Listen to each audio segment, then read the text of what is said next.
Hello, everybody. Wow, we still have 9 people, even though we're at a completely different time of the day. I know it's really early for Gary. It's 5 a.m. where he is right now, so I wonder if he will wake up and show up. But the comments did stay. Here we go. Holy shit, 5 a.m. my time. So there we go. I wasn't supposed to swear, Gary. Damn it. I ruined it. Comments disappeared. Blah, blah, blah, blah, blah. What else we got going on? Hello, Bam. That's right. Thank you for plugging it. I now have Patreon. If you want to support me, you can. If you don't have to. I feel awkward saying it, but it does help me now that I'm paying for a bit more towards the podcast. So I appreciate everybody. And I do have lots of tiers. So basically, just quickly, people watching this, I have like the animals that you can sponsor, which was the guest's idea, actually, who we're going to introduce in a minute. But basically, because obviously I can't make you pick your animal and your price. So if you want a said animal but don't want to pay the price for said animal, for example, mango is top tier, but you only want to pay the bottom tier, that's completely fine. Then just pick the bottom tier, which is the Ackies, and then message me and go, I want to show up for all the mango benefits. That's fine. I would do that. They're all the benefits are exactly the same. So no matter what you pay, who you are, what you do, everyone gets the same benefits. There's a private Discord, and I'm going to do chats on there and other bits and bobs like that. Yeah. Oh, wow. Look who's actually here for a change. This is incredible. I think that's all I really need to do for the guests. Wow, Gary is here. Hello, Gary. Wowzers. Thank you for waking up so early. Quick shout out to the sponsor, and then we'll get into this podcast. There we go. So shout out to the Bug Factory. If you need sustainable recycled plastic mealworm grow pods, please check them out. Cheapest bugs I've found online in the UK.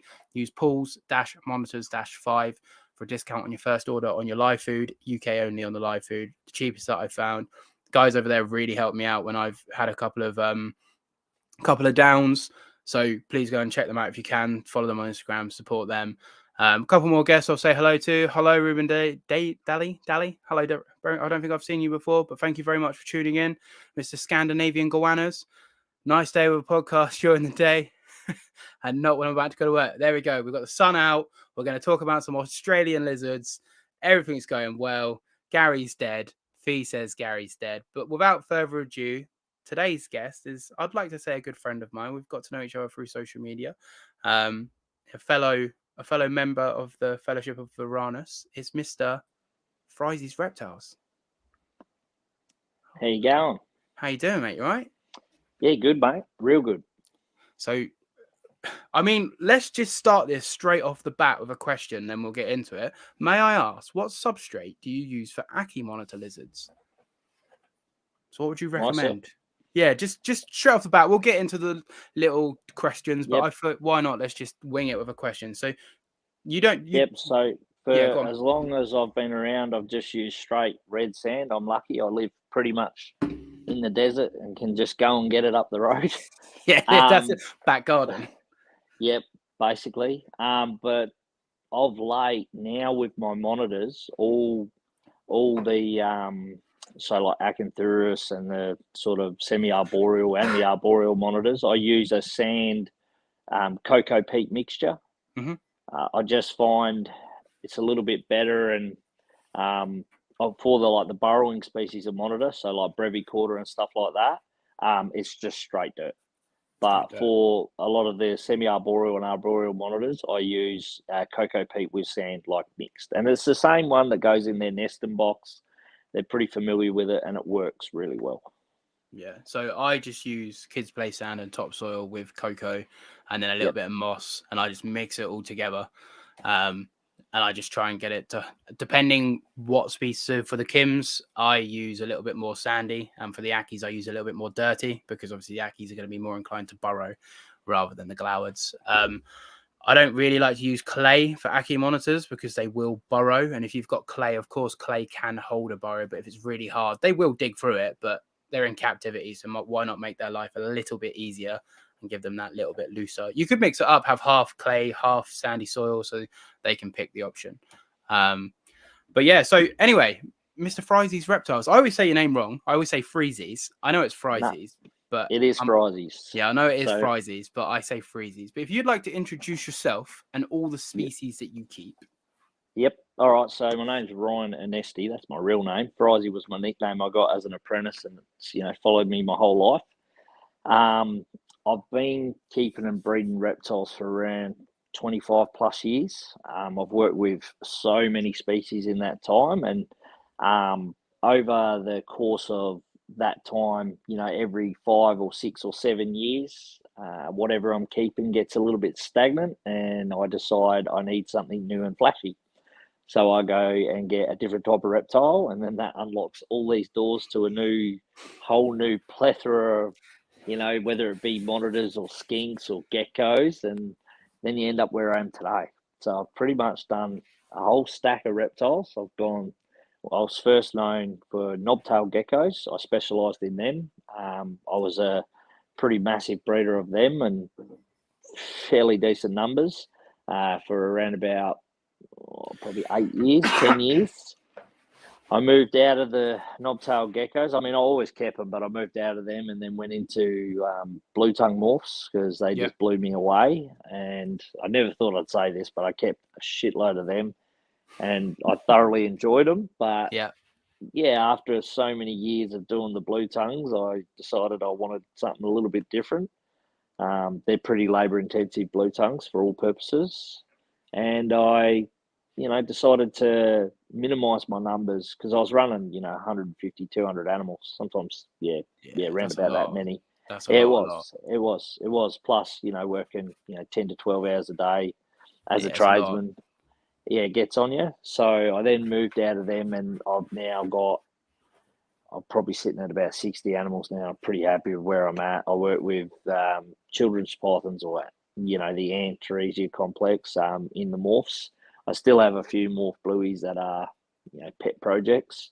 I've got a couple of morph carpets which I'd say are pet projects as well, but to be honest, if someone threw enough money at me for them, they could walk out of my house with them tomorrow. Yep. I work with Kimberly rock monitors, short tail monitors, Varanus brevicarda.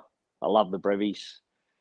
Gill and also Egernia epsilolis, the pygmy gidgies, which are amazing animals. They really are.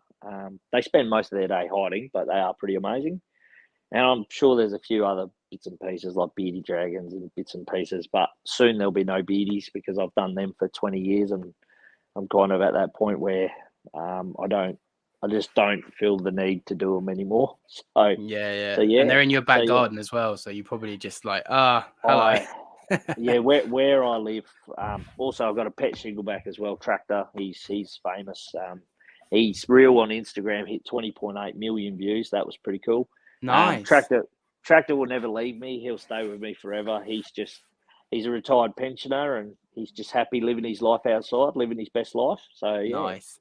I was going to ask, actually, we'll get more into that, but I was going to ask if you keep outside, but we'll get into that in a minute. So just quickly, I'm worried about accidental ingestion. I find as long as your basking spot's hot enough and you're keeping your parameters well, Ackies will not get impaction. Would you agree with that? Yep, I would say that also if you can minimise where you feed them, and like people know monitors, they will pick whatever it is up, and if the feed item's too big, they'll just push it down on the sand or the wall or the branch. So it always pays to have in most of my cages I have big slate tiles, and I do all the feeding on the slate tiles, and generally that's enough roughage for them to force it down their throat as they're rubbing their faces. But they will occasionally run it through the sand. But like I say, you keep them hot and you have minimal issues. The issues with sand impactions that I've noticed in my time over all these years is you can get really shit quality sand that's like real high and grainy and it's like glass. That type of sand I've found causes most impaction issues. Yeah, that's a good point. Hello, Greg. Thank you for tuning in. Appreciate you. Riddler says he could listen to you say Gill and I all day with your Aussie accent. Yep. So to be fair, the Australian accent I think is my favourite accent in the world. So when we first started speaking, you started voice noting me. I was like, this is very nice. But anyway, back to the podcast. We've got some quick fire questions and then we'll get officially into it. So this is going to be a good one for you. Snakes or lizards? Lizards every day of the week. Money or time? Time. mentally strong or physically strong? Mentally. Wild caught good, wild caught bad. Yeah, wild caught is good. Yes. Someone has to do it for them to get them in the hobby. So that's the only benefit I see of it. Outside of that, wild caught animals are the worst fucking captives because they stress and they just don't adapt to captivity very well. It's past the 5-minute mark anyway, by the way. It's fine. You can swear. It's fine. Fuck. I was told that I wasn't allowed to swear until past the 5-minute Gary made mark, me so. say shit in like the first 2 minutes, so it's fine. Oh, that's Don't all right. worry. That's all right. This You're episode's good, fucked man. then. You're fine. But yeah, so wild caught has a purpose. That's what I'll say. Maybe you should change that question. Okay. I like it because I let people elaborate. Elaborate. Fair enough. Yeah. So I like open-ended. I need to get better at asking questions because obviously a good question is an open-ended question. Because if I funnel you in, then you're going to go, well, you might not, but some people might go to the agenda I'm funneling them to. So if I just don't ask it wide, then you get people's true feelings. All I'll say is it has a purpose. I agree. Pro snake rack or no snake rack? Yeah, I would say yes. I don't disagree with snake racks. I would say they can get better than what they are today. Fair comment. Arid species or tropical species? Arid. Easy. This one's from my beloved Fee, my significant other. She likes to change it now and then, and she's changed this one just for you. Sharks or jellyfish? Neither. Neither. You don't like either? No, sharks eat people, and jellyfishes are just pains in the ass. Neither. There you go, Fee. Fuck them both. Crocodiles. Crocodiles. Okay. Big reptiles or small reptiles? I'd say small reptiles now, but if you asked me that 10 years ago, I would have said big reptiles. Big monitors or dwarf monitors? Dwarfs every day of the week. But I can appreciate a good parenti. Yeah, very jealous. Big, that's I've just asked that. Instagram famous or YouTube famous? YouTube famous because you get fuck all for Instagram. YouTube money, baby. Right, we're referring about the shoes. Crocs. Pro Crocs or no Crocs? I don't own a pair. I've never owned a pair. But I can see they have a purpose. Yes, you can. Feisty or tame? Probably nowadays tame. And wild types or morphs? Morphs every day of the week. Every day of the week. Oh, let's start on that then. How come? Yep. Why morphs? Because when you've kept reptiles for as long as I have, even though we have some of the most amazing reptiles, it's always the same. So you can get a variation in a like with a pattern through polygenic breeding, and it's cool. But then someone comes out and goes, check out this fucking albino, and you lose your shit. And it's really easy. Like I can say this. I've got a lot of mates that don't do morphs and they don't rate them. But when they see some of the snakes that I've got, or some of the snakes that some of my friends have, they all of a sudden like them. So I mean, there's something about a color mutation that just changes the whole appearance of a reptile. And I get it; they're not for everyone. I still appreciate wild type reptiles as well. I've got a couple of normal looking animals in my collection, which I'm super happy with, and I wouldn't change them. But yeah, I like the fact that the morph craze just injects a different vibe into that particular species, and then the species popularity goes through the roof for decades. Yeah. I will agree with that. I'm not anti-morph. I couldn't care, but I prefer wild types. Yep. That's because you live in the UK. You've got like 4 native reptiles. Yeah, we have 6. Thank you very much. Oh, there you go. There you go. I stand corrected. Sorry. I have found 5. Well, at least I can say I've nearly found all of our. Like, I don't know if you'll ever find, or because you're probably discovering native species every day, like how vast you guys have as a continent. But yeah, we have melanistic native animals. Thank you very much. We have morphs. I don't know. I just prefer. So let's be realistic. If all of a sudden, like, an examthic tree monitor came out, I'm not gonna go, I am gonna go, fuck me. Yes, look at that. Yeah. Like, I'm not gonna lie, but then also I find it incredible that nature, because obviously all morphs could have existed in the wild if the right gene at the right time bred with the right pairing, and then that baby never died, and blah blah blah blah blah blah blah. But obviously in the wild that just would never happen, and obviously that's why you need man to like tutor and tink. But they're all obviously from a wild counterpart once upon a time. So that's quite cool, is that these random genetic errors, if you like, pop up in animals, and we are able to harness them. What I don't like is some people will breed ones even though they are deadly or have a detriment or make the animal ill health just because it looks cool. I'm not for that.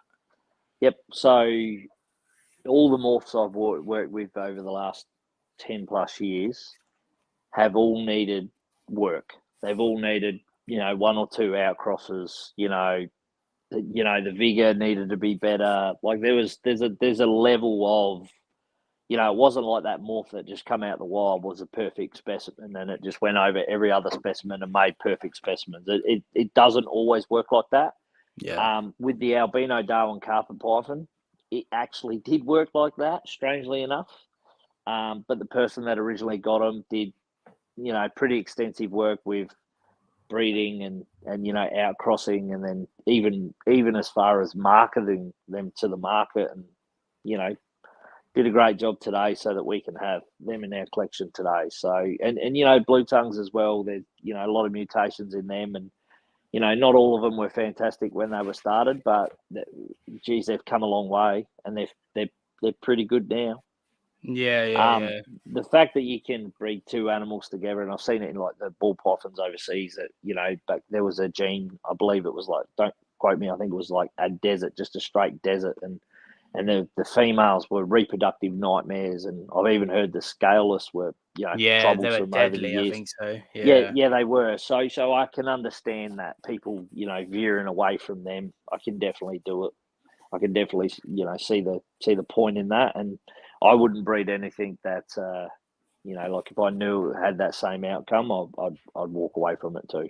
Yeah, I think just as keepers, full stop, we just need to be responsible, because I personally have no issue with anyone doing anything. Like, more power to you if you're really into doing this or that. I couldn't care less. But when you are starting to make an animal suffer just for selfish monetary gain, then I'm not. Like, if you do it once, you don't know. Oh, okay, do it again. All right, okay, we've done it twice, and both times it's ended up with, like Ridder's saying, a head wobble. Let's just stay away from it. When you keep doing it and you justify it by of always evolving pythons apparently saying that the head wobble's not that bad, like, I'll be honest, I haven't got time for it. But also, we're here to talk about monitor lizards. So, on that, let's talk Odactria. Kimberly's. You've been pestering me to get Kimberly's again for the longest time. And you did. And I did. And now... And I'll bet you're happy with them. I've dedicated a whole banner to it. Kim's. So, tell me why you love Kimberly so much. Well, the first pair that I had were as tame as, like, they were just brilliant animals. They were just, like, literally, they were probably the best animals I owned. The female male used to just come out, crawl on your back, sit on your shoulder. You could pretty much do anything with them. They were fantastic. They were what sold me on Kimberly rock monitors. They were actually pretty decent looking Kimbos as well. I wasn't super successful with the first pair that I got because the person I got them off, they'd changed hands a couple of times, and poor diet was the big one. And, they lived with me for, I think it was about 14 months, 15 months. And unfortunately, it wasn't you know, they had plenty. They could have gone longer, but yeah, the diet was just, when they come to me, they were overweight, and yeah, let's just say they were a lot of work to try slim down, and I think the damage was already done. But you know, I loved them dearly, and they were fantastic monitors, and I can't fault the people that had them before me, the amount of work that they put into them. And once I did that, it was sort of, right now I want to breed these. You know, for myself, just to tick a little personal box, and I got another pair, and you know, the first year with them was rough, but I managed to get one. I got one baby out in my first year, and to me that was a win. One's better than none, my friend. Yeah, that's right. And then I backed up and I managed to get 11 out of the next ones, Nice. and I've still got more eggs in the incubator, so all up I should get, you know, 20 plus Kimbos. So yeah, and now I've just got the second pair about to start. So yeah, I think they're fucking awesome. Like, they are just they're like a They're tree stunning monitor as well. Yeah. Yeah, they are, and they're like a tree monitor for us Aussies. That, you know, I mean, we have Prasinus.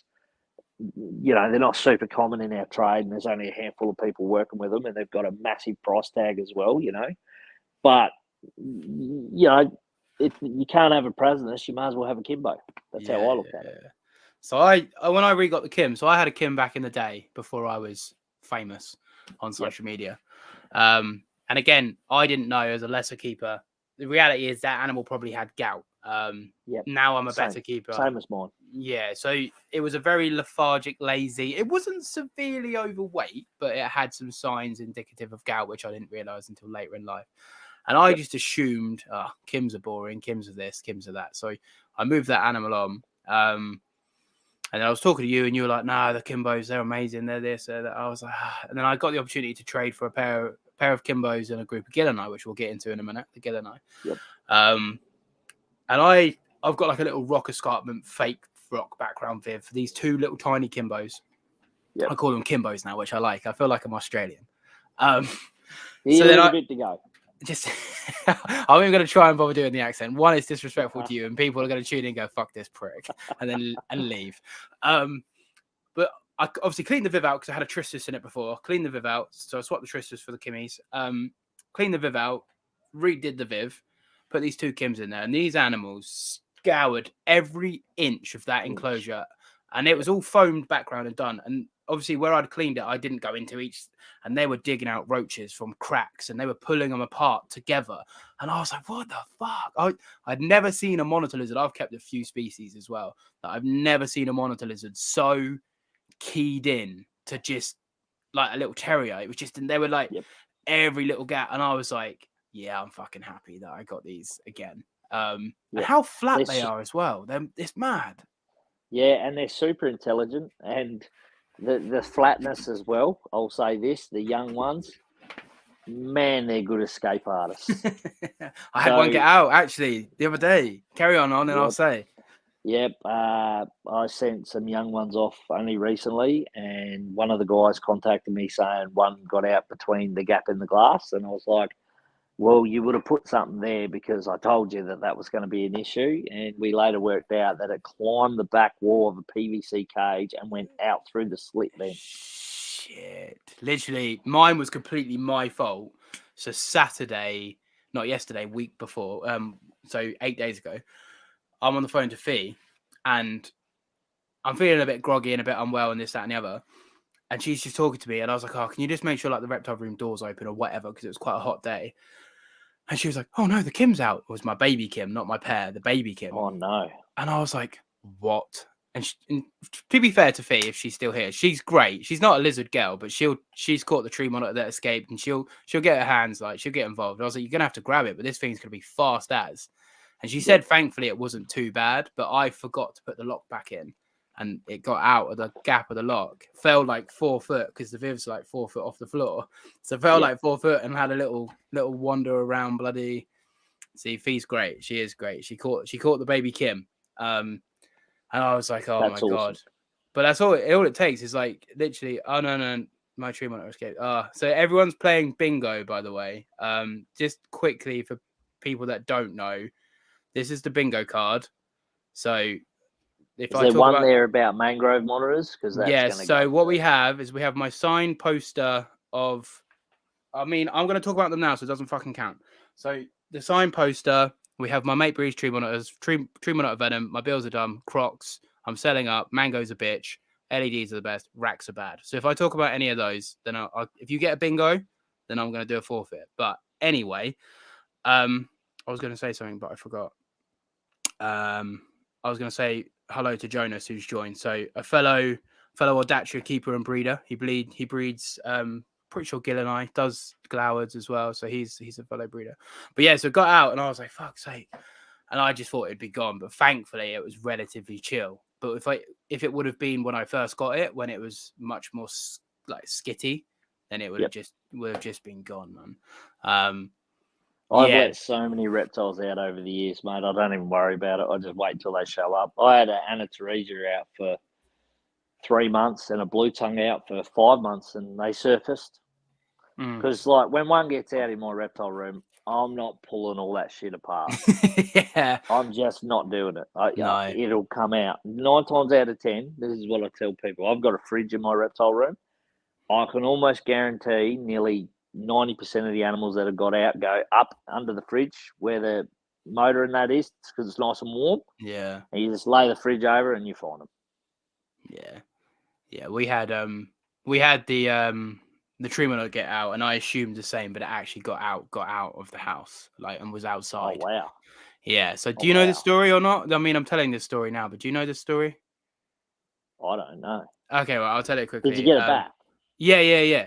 So, oh, you're right. Is that because it's so cold in the UK? It got out. No, it was in the summer, and we were having a heat spell. So the thing was charged up. But you're right. I do talk about animals in boxes. That's a good shout. So, long story short, tree monitor was in the Viv. I hadn't seen it in a few days, and I was like, "Oh, where the fuck is it?" I normally see it, and this is the like blue Maruki one that my friend's currently got. Because your mate breeds tree monitors. Yep. Because my mate breeds tree monitors. There you go. He's getting the bingo ticked off for you guys. Fuck. But yeah, so I was digging through the Viv, couldn't find it. Vents were in, doors were shut. Couldn't find it. I ripped the whole Viv apart. And like, it's a tree monitor. It's fairly big. So it's not like I'm going to, like a little Kimbo or whatever, I'm going to miss it. So I ripped the whole Viv apart and I can't find it. So then I'm only in a little flat as well. So I'm ripping my whole flat apart, getting behind all the Vivs, moving the fridge, going this, checking that, checking underneath the bed, like everywhere. But because we're in the middle of the summer, the windows are open. Yep. I was like, it's gone. And like, I'm getting all annoyed and angry and pissed off. It's my first ever tree monitor, whatever.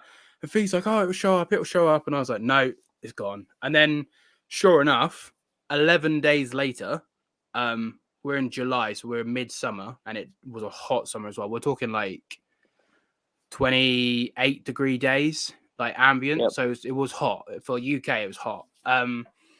Fee comes home unwell from work. So this would have been a couple of years ago. So Fee come home unwell from work. So she came home at like this sort of time rather than like 5-6 o'clock. She rings me. I missed the call because I'm at work. She rings me again. I missed the call. She texts me. She's like, answer the fucking phone now. And I'm like, what the fuck? Like, what's she found? I'm like, hello? And she's like, the lizards on the fucking doorstep, like literally on the front door, on the doorstep. And I was like, you're going to have to grab it. Can you get in to get the gloves? Because I know she's not a fan of tree monitors. And the second their claws touch you, you're bleeding. Yep. And it was a relatively chill tree monitor, but obviously it's been outside for 11 days. So fuck knows how feral it's become. And she's like, I'm just going to go. I'm just going to get it. And yeah, so she went and got it by the tail, and it tried to like spin back around and get her. And she got it in the house, got it in the cage, like shut the cage. Yeah, so fair play to her. She wrangled the tree monitor, and then it like 2 days later bit me when I was checking it over, and that's when I found out another bingo, guys, that I was allergic to tree monitor venom. Because I took my first bite because I got it out to like check it over, and it was fine. Didn't bite me. Went back in there like 2 days later. Wham! Out of nowhere, just fucking got my finger, and I was like, oh, motherfucker. But yeah, just escaped, and then. Obviously, my garden as well was so big garden, all grass, surrounded by trees. So I just assumed it was gone, but it just pretty much lived in the bush to the right-hand side of my door, because Fee said that's where it tried to run back to. So it must have like known that was a safe spot. But like honestly, terrible thing, invasive Prasinus in for about a fucking month. the Yeah, UK. terrorizing people's cats. You see it on Yeah. Facebook, like a blue lizard. What's this Yeah. blue lizard? Terrible. Yeah, so I contributed to the invasive species. I let the very old tree monitor roam around in the wild for however many days. But yeah, we got it back, and now it's currently on loan with my friend, and That's a huge win. That's a huge win. Yeah, so Getting it back's a huge win because if anything gets out here, it's as good as gone. yeah, that's what I It's as assumed. good. It doesn't matter where it lives or what it is. It's pretty much gone. Yeah, And so I'm pretty rural where I live, and I guarantee I wouldn't see it again. no. And if I did, someone would have caught it and gone, "Whose is this?" Yeah, keep it. So that brings us to the next question. Yep. Do you keep outside? Anything do you keep outside other than your shingleback? Yep. Yeah, I've probably kept outside my whole life. My bearded dragons. I live in a bearded dragon mecca. I live in blue tongues, shinglebacks. Gidgee skinks are native to me. A whole heap of small ctenophorus dragons are. So for a big part of my reptile life, I've had reptiles outside in big natural pits. Yeah. For probably the best part of 20 odd years. You find it's better? Look, it's fucking easier. Like, yeah. Like it's easier. Like you still have to feed them, but people don't realise, but reptiles in the wild survive off fuck all. In captivity, we overfeed the shit. Yeah, we overfeed the shit out of our reptiles. Like literally, my blue tongues go out. Like they're outside all year round, but they sort of go down in probably April. They start switching off. They stop eating in March, end of March. They go down in April. Yeah. And they're out every day, but they won't eat at the moment. They won't eat at all. And then they won't eat until August. Or if it's a gravid female, she probably won't eat until, September. That's after she's been mated. So, you're talking 4 or 5 months. And the dragons are the same as well. I mean, they're opportunistic feeders, even in a cooler climate. Like if a grasshopper or something lands in the cage, then there's a good chance it's going to be eaten. But that's 1 meal and it's easy to digest at a certain temperature, They just need that sun on their backs and they're good to, digest 1 bug or 2 bugs, and that's all they need. But majority of my stuff shuts down and doesn't eat for pretty much 5 months of the year. So people that don't know, Australia is obviously a different hemisphere to where we are in the UK and in America. So when you're saying April to August, that's obviously your winter for people. So it starts in autumn, mid to late autumn, they start slowing down and stopping, and then they don't feed until spring. What sort of temperatures are you getting, like during the day and at night, just as an average throughout that period? So daytime probably high of 18 degrees Celsius, maybe 20 on a real good winter's day. Yeah. But overnight, anything down to -4. Oh, fucking hell, that cold. Yeah, because I'm in the desert, so we can get, that low. So, sort of mid-June, July, it's fucking freezing. So and daytime temps will be around 13 to 15 degrees then. Okay, so my brain now is going, like, I could be wrong, so let me just sort of voice it, and then you can go, "No, you're an idiot, mate," or you can go, "Yeah, you're right." -4 is obviously too cold for a beardie, so I'm assuming they have like some sort of hibernaculum where it's a slightly warmer. So the beardie's not sleeping at -4. The beardie like at 0. Yeah. My bearded dragons sleep out in the open, mate. They sleep out in the open, or they sleep in the water bowl. Yeah, because it's not -4 all day. It's only -4 for like 4 or 5 hours. Yeah. But see, they sleep in the water bowl sometimes because water holds a certain temperature, and it's generally warmer than body temperature. So they get in the water and they know that they're not going to get the big swings, and they sleep in the water bowl sometimes. That's out mad. In the shit. That's this is what I say to people. For me to hibernate a beardie, it's easier. Just put them outside. We could do that because it's very rare we get colder than -2. But the problem is, snow. The problem is our cold doesn't warm up. It's -2 for 24 hours. No. You couldn't do it then. Yeah, You'd freeze them. Yeah. So ours get like that. Like what people don't understand is my cages are mainly all north facing. So for 4 to 6 hours of the day, they're getting some sort of sunlight, right? And my cages now, I've got the ones that I've got the dragons and the blue tongues in are suspended off the ground. They're fine on the ground, but just it was a shit spot to have a cage, so I just elevated them off the ground, and the floor would get to probably 15 to 20 degrees, and they just lie out in the sun, get a couple of hours of sunlight, and then you don't see them. But come June, July, they go and they've got boxes tucked to the back of their cages where they can get high and dry, and you don't see them at all. The cages are dormant. Yes, that's what I mean. They find their little hibernaculum. They find a little spot with slightly warmer, more consistent. Yeah. So in the wild, they'd go under tin and at the bottom of trees where there's a lot of bark. They burrow down in the bark and dig a bit of a hole and then put the bark over them, and the bark's a good insulator. Yeah. I mainly find that reptiles do fantastic outside as long as they're not wet and cold at the same time. Yes. That's when you start getting issues. But beady dragons are probably the exception to the rule, especially in South Australia. Yeah, they don't give a shit. They do what they want. Yeah, well, I would say that the adults in the wild will probably burrow down and follow like a salt bush down. Yeah. And they'd be down in that burrow and they'd see it out in winter. But the ones in my cages, like occasionally the girls will dig down, but the males, they just sleep out in the open, mate. They don't give a shit. That's so like I'm not saying to anyone recommend doing this because I'm just thinking, but like if I flipped my cycle, I could winter my bearded dragon in the summer here outside because we average about 18 degrees, 20 degrees a day, and then get down to like 8 to 10 degrees at night. And then obviously if I keep him hot as balls in the winter inside, then in theory you could keep your bearded dragon outside for 4 months of the year. They say in America, certain states, they breed them all year round. Just outside? Inside, but they just work the cycle so that the young ones start to hit their cycle and they start cycling the young ones. And by that time, the adults have finished, so that they've always got success. Yeah. That's like proper beady dragon breeders in America. I see what you're saying. Just hello quickly. Hello, Ben. Thank you very much. And Jonas is saying that's why I freeze my ass off when my monitor sleeps. He throws a jacket on in his room. So my room gets down.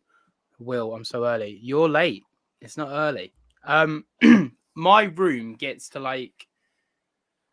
I think the cold. Obviously, I've only recently moved here, so I'm still learning my room. But my room gets to about 15 degrees.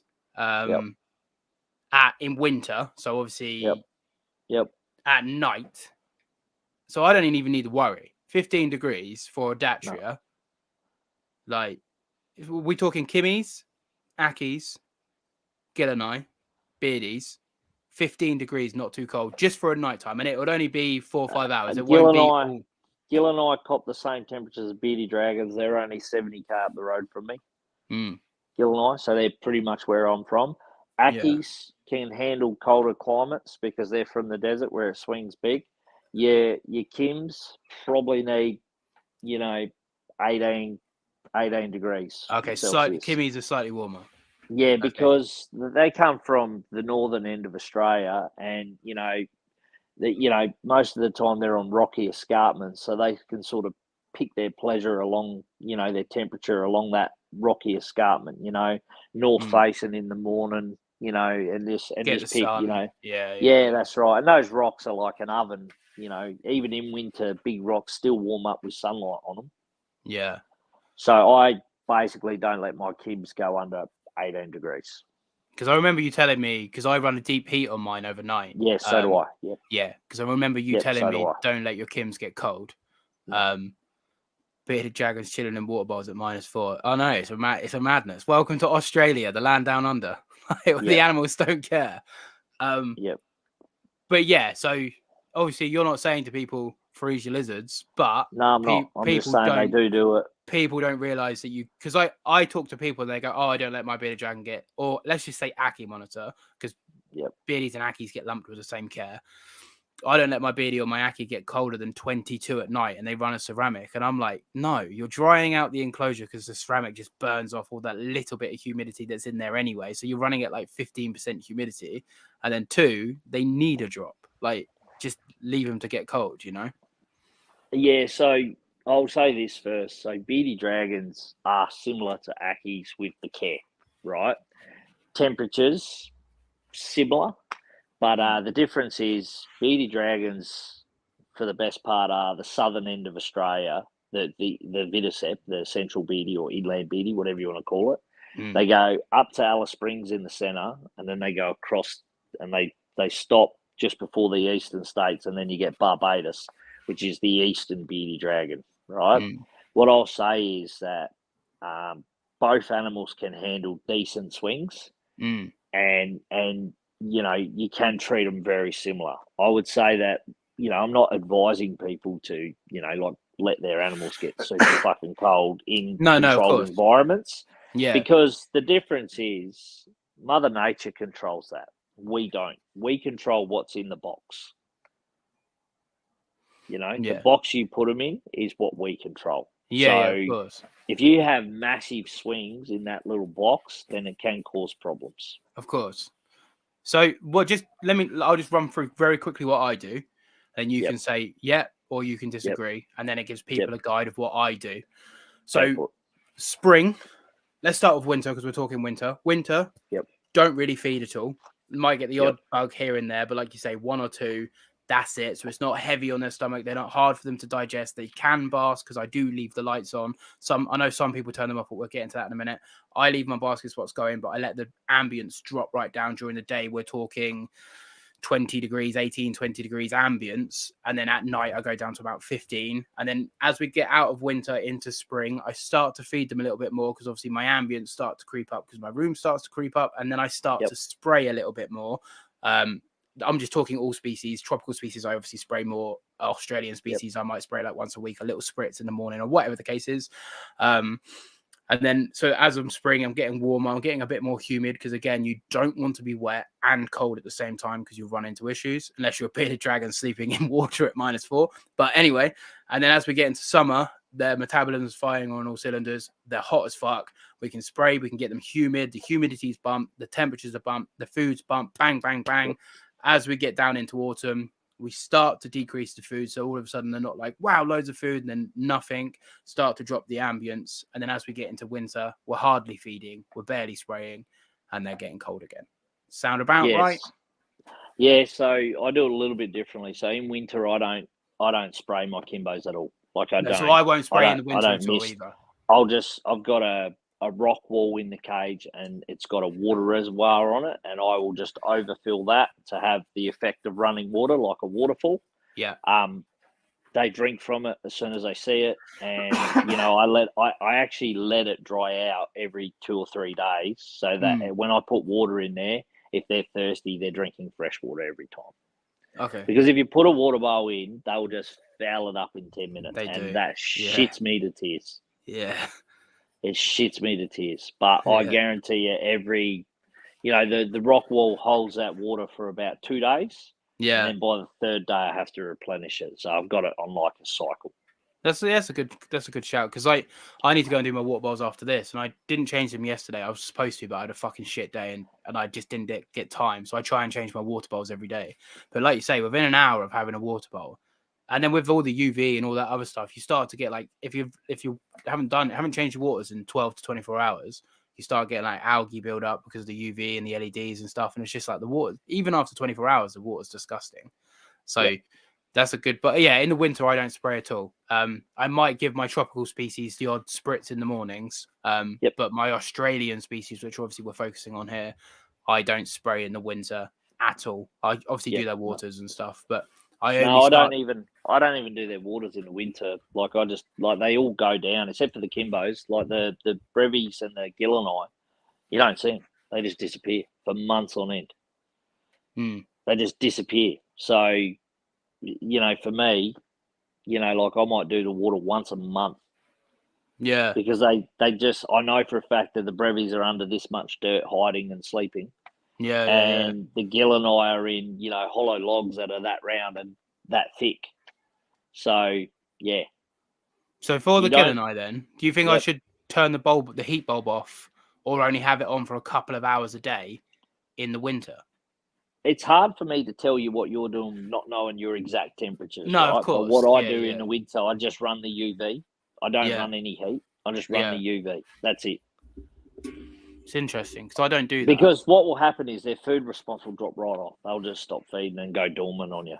Yeah, yeah, Right. yeah. And when they do that, what's the point of giving them heat? You just, they're burning energy they don't need to be burning. So I just give them UV, and I usually run it for, probably 6 hours a day, and that's it. Yeah, because It's the same with the brevies. I give them UV for 2-3 weeks, and then if I notice no activity whatsoever, like they're not even coming out for a look, they get nothing. Lights go off, and they're off for 6 weeks. Yeah, yeah, yeah. They get nothing. I might run that this year. I might try it this year because my room. That's how I used to run my Ackies as well. I used to just turn them off and be done. Yeah, mate. I So think I'd that leave would help the with UV mine. on.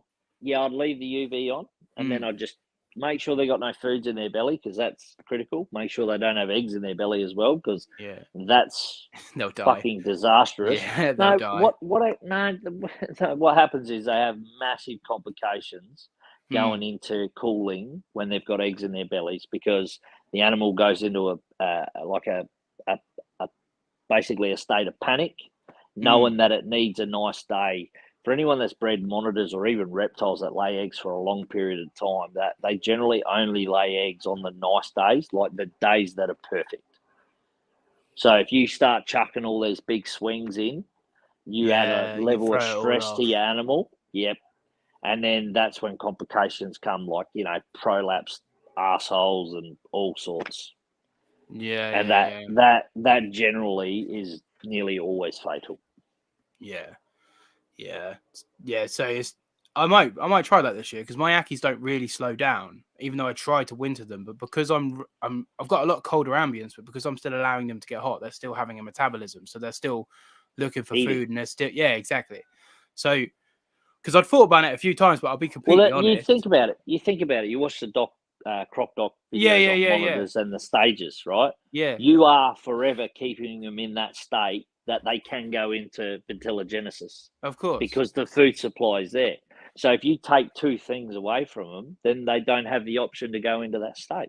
Yeah. And then they just go to sleep. No, I'll be honest. I've thought about it, and I've been told about it. I just worried I would be too cold, but my room will sit. My room itself during the day, it'll be like 16, 18 degrees in winter. Yep. And then obviously the Viv's going to be slightly warmer, because the UV is going to be generating some form of so 20 radiation. Degrees, which is and they won't digest at that. They won't want to digest at that. No. So, and then what I'd suggest you do is, I've seen that big fucking giant tub you've got that they lay eggs in. Yeah. And I've seen your Ackies too, and they could use a bit of a break, especially from food. Yeah. So just fill it with dirt, moisten the dirt up, and let them go. Yeah. So my female Ackie, she is, when she's not laying, which she always fucking is, she's relatively... The world record holder, yep. Yeah, the world record holder, the one. Yep. That's not on the bingo card, guys. But it she... Should be, It should be. Do you know what the biggest Ackie clutch is? No, I wouldn't have a clue, but I know no. I've seen 18 to 20 here. So I got 27. Come at me. Yep. Yeah, that's the biggest clutch I've ever seen for an Ackie. Like, I'm pretty sure that's up a there. world record. Yeah, you've heard it here first. The Australians said it. That means it's real. You need to notify Guinness Book of Records and try. I will. They can come here because you've got the video for proof. Exactly. I've dug them all out. But yeah, so she, when she's not gravid, but she's always fucking gravid, she's relatively slim. The male is obese. I'm not going to lie. I got him fat. And if the person I got him from is watching this, I know that you really loved him, but you fed him too much. And I try my best to slim that bastard down. But he's lost quite a bit of weight since being with me. You're not trying hard enough. Turn his lights off.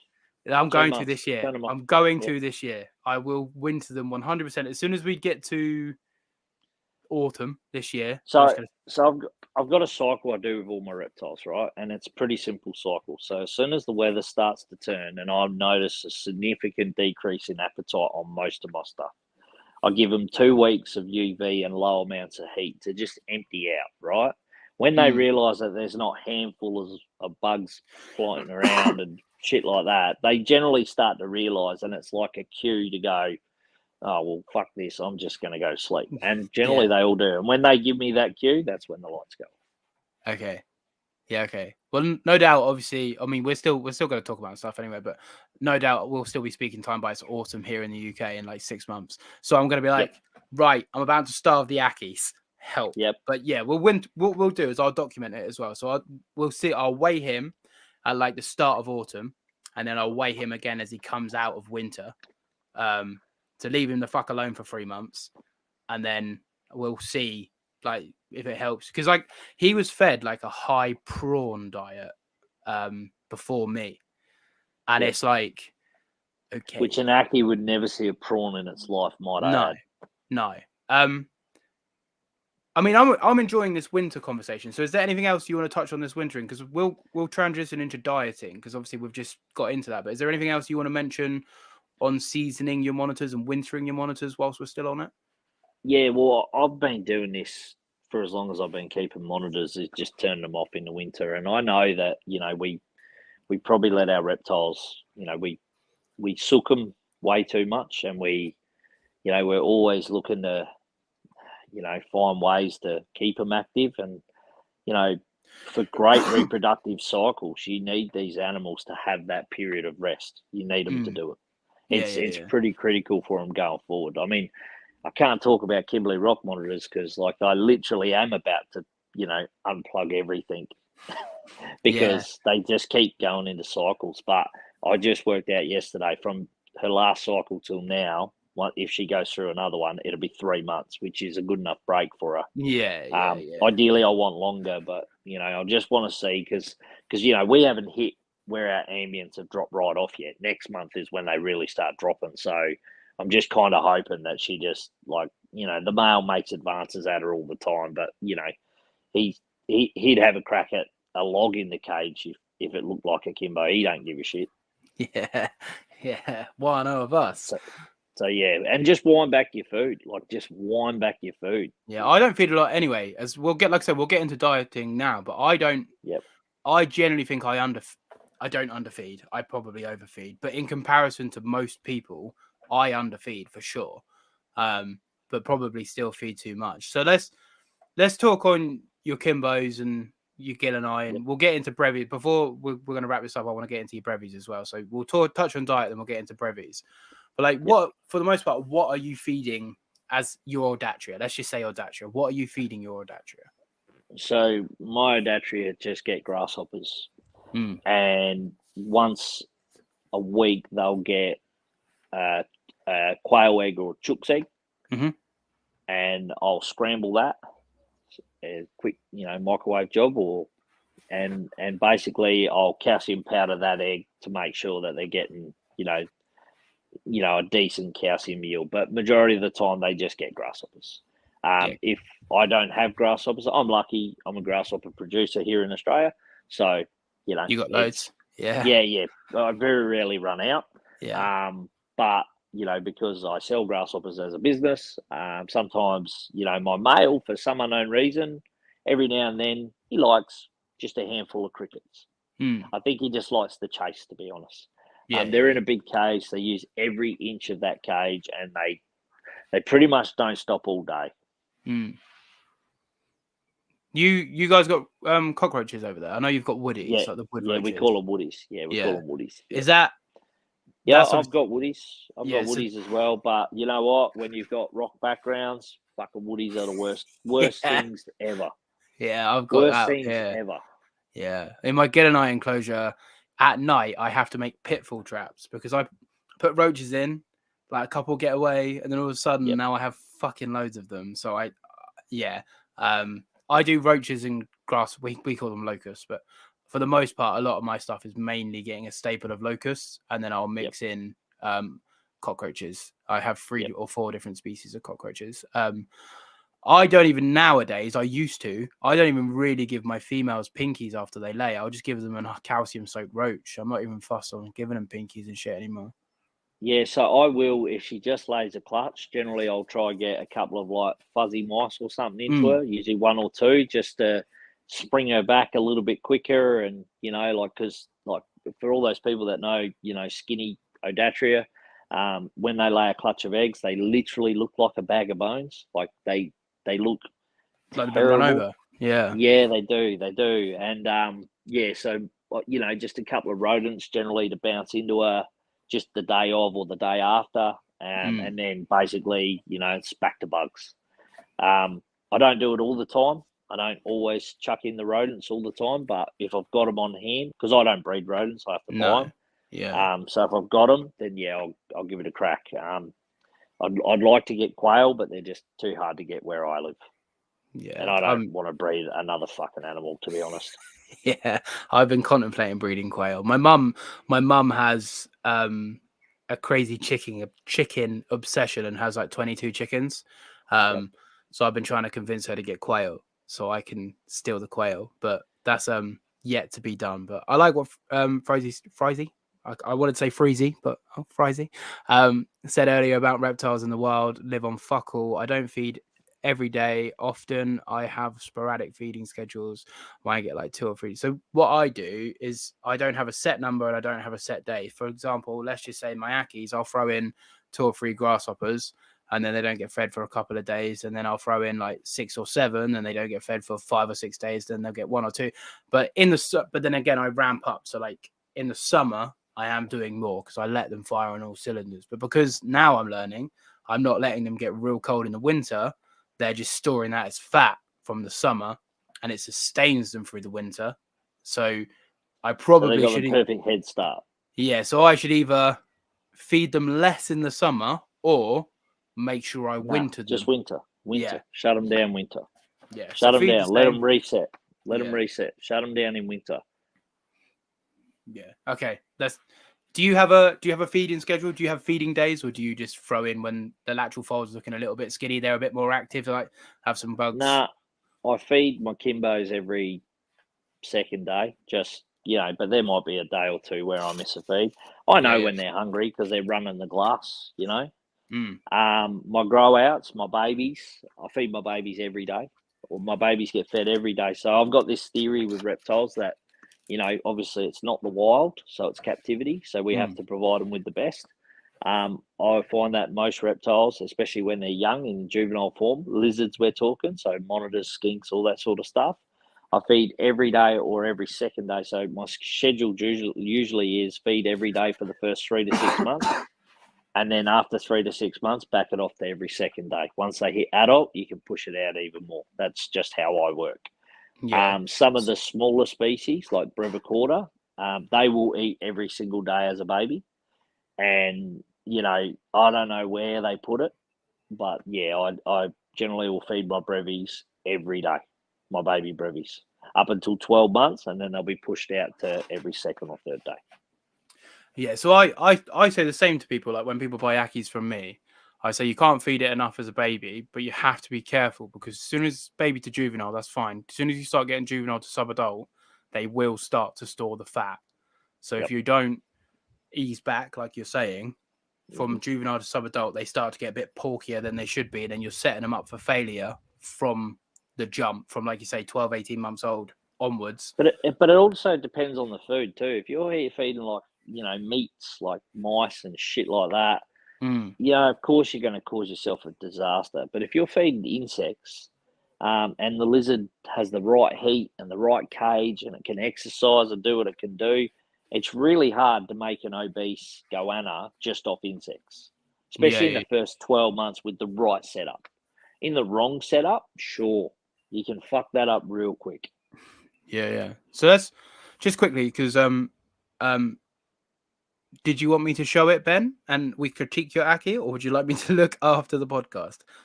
So we'll go on to enclosures for babies, but quickly, Michael's recently just got a pair. Hopefully it's a pair. Some baby Kims from me. Not that I bred, but like we went halves on that project. So he's got his now. They're in his care. So he's obviously going to be adults one day. How often roughly do you feed your adult Kimberleys? Just roughly. So at the moment they're getting fed twice a week. At the moment. It's cooler climate. To be honest, they don't even eat that much at this time of year. They're just sustaining, themselves at the moment. The male, he literally would eat every day if I offered him food. But I can see it in him, and I know that if I kept feeding him, and because don't forget, I'm not running ample amounts of heat bar the deep heat emitter and the UV at the moment. So like 2 grasshoppers is more than enough. And when they're firing on all cylinders and they're breeding and stuff like that. Oh, so when the female, when I know she's coming into a cycle or she comes out and she's ready to go and the temperatures, the ambience are around about 26 degrees, because my reptile room sits at about 28, 29 degrees pretty much most of the year except for winter. Yeah, basically I'll feed her every second day and she'll eat, 3 to 4 grasshoppers each time. Pound them down. I don't feed. What I'll do is if I want to, trick it up a bit, I'll chuck in a massive grasshopper, so she has to work for it, and she'll literally spend probably 15 minutes trying to get that fucker down until she gets it down, and it's like she has worked for every ounce of that grasshopper. Yeah. No, for sure. So, and then so that's what I do. And the brevies, basically, I feed them every second day. Come into the season, getting them to push. What about your They Gillons? are a very easy animal to get overweight. I'll say that for brevies. The brevies. Yeah, they are very easy to get overweight. So if you get them overweight really quickly, you're just going to struggle. My males, I treat like they get nothing, mate. They get like my males are fed very sporadically because they just get overweight real quick. And the Gillons, I don't think I've ever seen an overweight Gillons in my life. If you're keeping them hot and they get fed every second day as well, coming into season. Okay. No pressure, Paul, to make sure your Gillons don't get fat. So just go back a little bit then. So you're saying that if you set a baby up wrong, they can get fat. Just feed them. Like if you're feeding just chopped up pinkies and shit like that, you need the temperatures so that they can digest that shit. They digest insects pretty easily, on a hot spot. They digest insects pretty easily. But when you start talking, chopped up pinkies and you're talking actual bone, stuff like that in rodents, they need high temperatures to be able to digest that. Because, excuse me, people say, oh, but they're lizard eaters in the wild. But what you have to remember is the protein and fats from a rat or a mouse is completely different to the lean. Like feeding a rat or feeding a lizard is completely different, because people assume feeding rats is exactly the same as them eating lizards in the wild. But lizards are so much more lean and protein filled. Rats and mice are going to be so much more filled with fat. So yeah, it's a different type of protein as well. Like you're talking like, and people need to understand this as well. Animals in the wild can go sit out under the sun for 5 or 6 hours, and that's all they need to digest whatever it is they ate. Right? And if they ate a heap, then they'll sit out for 7 or 8 hours in the sun. Yeah. So they know how much to regulate their body temperature to be able to digest. In captivity, you put them in a box, and if you're not supporting them well or keeping them under the right lighting conditions, it's an epic failure, because you've either overfed and it can't digest or break it down quick enough, because you've decided, I've got a party at 3 and I need to go out and turn the lights off. Because let's face it, people keep out of convenience, and that's what makes a really shitty reptile keeper. Yeah, for sure, man. For sure. Do still to this day, I've been keeping for 20, 25, 26 years plus, and I still don't run timers on everything. I manually go out there every day and I turn every fucking light on and I turn every light off. Why? Because I like to have that control. Yeah. You need to make sure, because it's so easy to miss something if you're not doing everything manually. If you've got automatic misters, you've got automatic timers. Admittedly, I've got automatic timers, but if you haven't got the ability to check every single bulb every day, like you come home, you go, fuck, how long's that bulb been out for? Or like, it's not had UVB on today because they pulled it. Like my green tree monitor's LED bar, I need to change it. Some mornings strobes, some mornings doesn't. So you got to unplug it, leave it unplugged for 20 minutes, plug it back in, and it works. But like if I just go to work without checking that all day, it's got boom, boom, boom, boom, boom all day. So yeah, it's a very good point that you shouldn't keep any animal, full stop, if it's not convenient for the animal. If you're only doing it for convenience for you, you should not keep. So quickly on this one, you say feed every day as a baby for the first 6 months or so. How many grasshoppers a day? I don't do numbers. Do you count out like there you go, there's 8 a day, or do you just feed them as much as they'll fucking eat? No, I just see what they're going to eat, and like I say, for like the smaller goannas, I vary the prey size. So it might be grasshoppers one day, it might be crickets the next, because I've got a great companion in shoe bugs who send me crickets all the time, best supplier in Australia, and they send me different sizes, and I like to play around. Sometimes I'll give like a little goanna a big cricket just to watch him overpower it. Sometimes I'll give him 5 small ones, so I know my animals is what I'll say. I spend a lot of time with my reptiles. I get up an hour before work every single day, and I spend 30 minutes of that time in my reptile room before I even go to work, have all the lights on, make sure everything's geared up, ready to go. And then when I get home, I'm out there from, generally after dinner till 7 p.m, just making sure everything's A-okay. I generally come home on my lunch break to feed my animals as well. So I'm very dedicated reptile keeper. And you know what? I can still improve. 100%. Yeah, but we all can. Anyone that says they can't. Like my lights run 10 till 10, so to try and give them the 12-hour cycle. And then because if they run, say, 7 till 7, for me, it doesn't work. So I do 10 till 10. But then I know from the moment I get in, I can dedicate 5 hours just in the reptile room. Like I don't. Yes, yeah.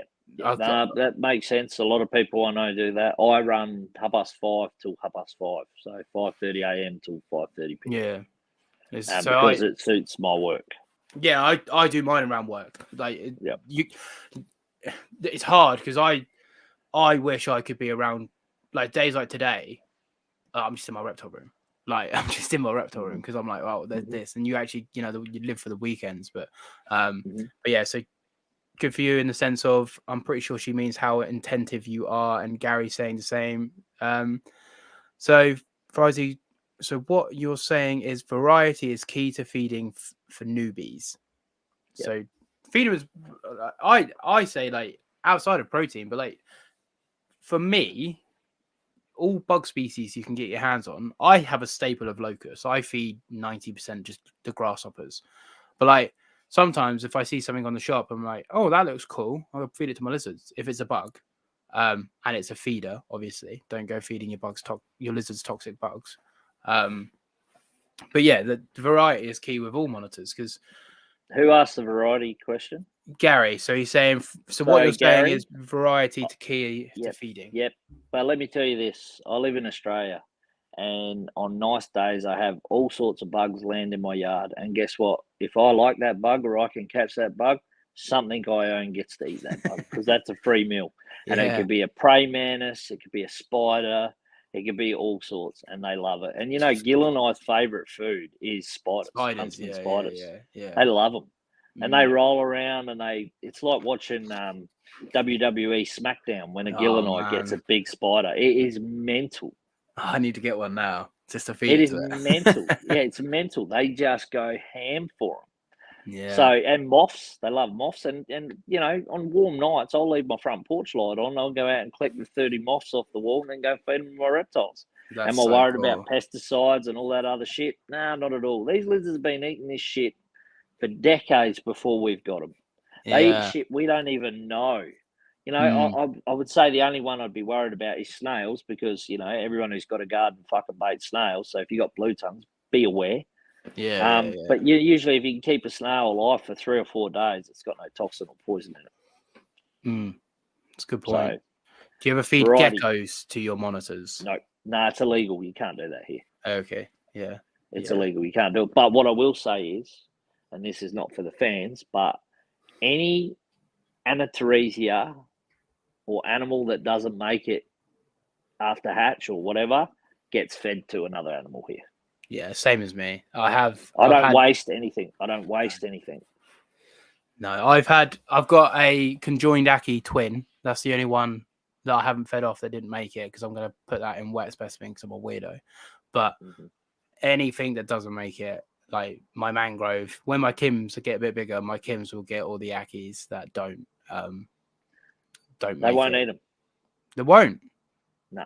You don't think? No.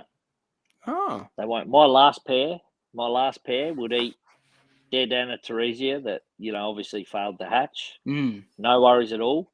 Baby dragons and other monitors that failed to hatch, no, they won't eat them. I don't know what it is. They just don't like them.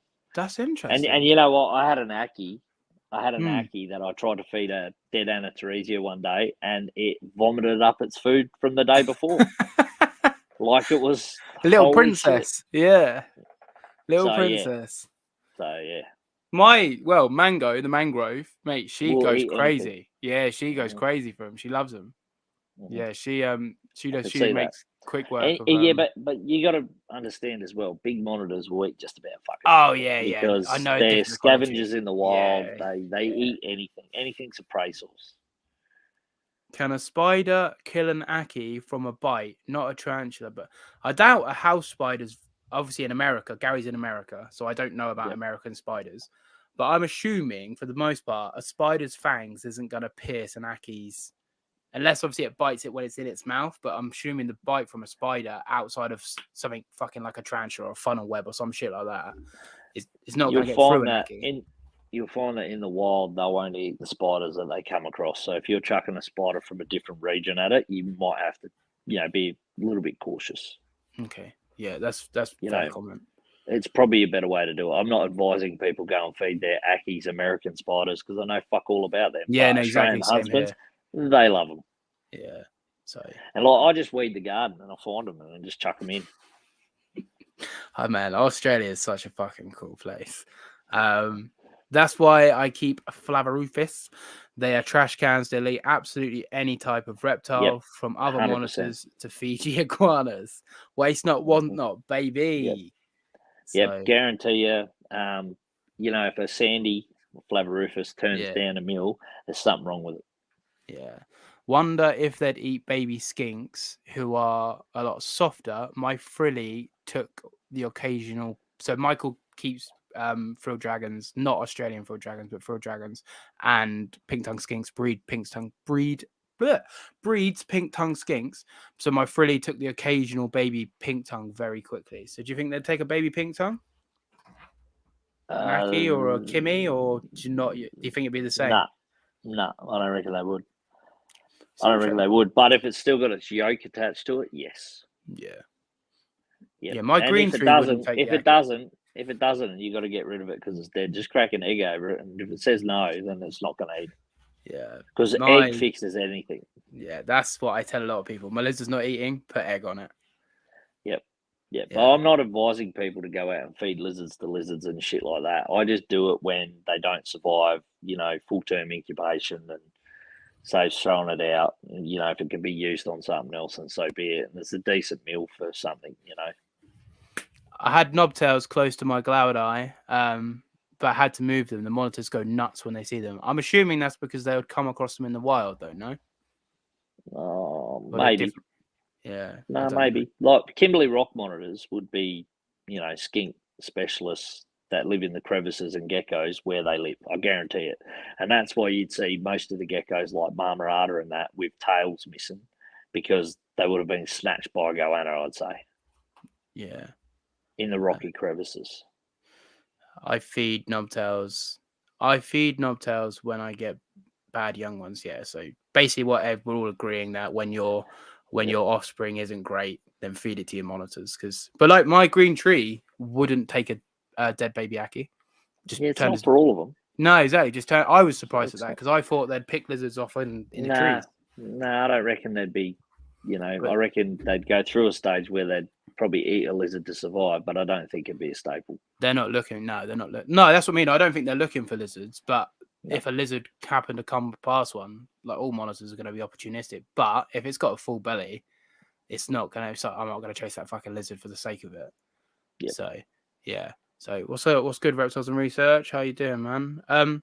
Okay, well we're going to start wrapping up around the 2 hour mark, guys. So we've got like 40-ish minutes left of conversation with Mr. We Goodman can Fryzie. go until these go dead. Okay, we're going until the AirPods are dead. So keep the questions Yep. going. But let's talk about Verana's brevicarda. Yep. You're in love with the brevies. I can tell when we talk about them. You're like enamored with the brevies.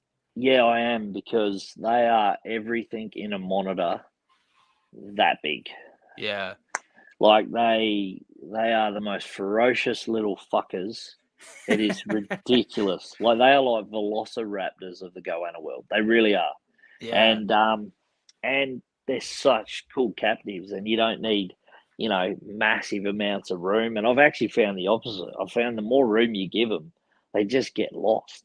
All They right. do. They just get lost, and then you don't see them. So I've got cages now where it's probably that, like mine are in 1200 by 450s high by 600 wide, Okay. and Yeah.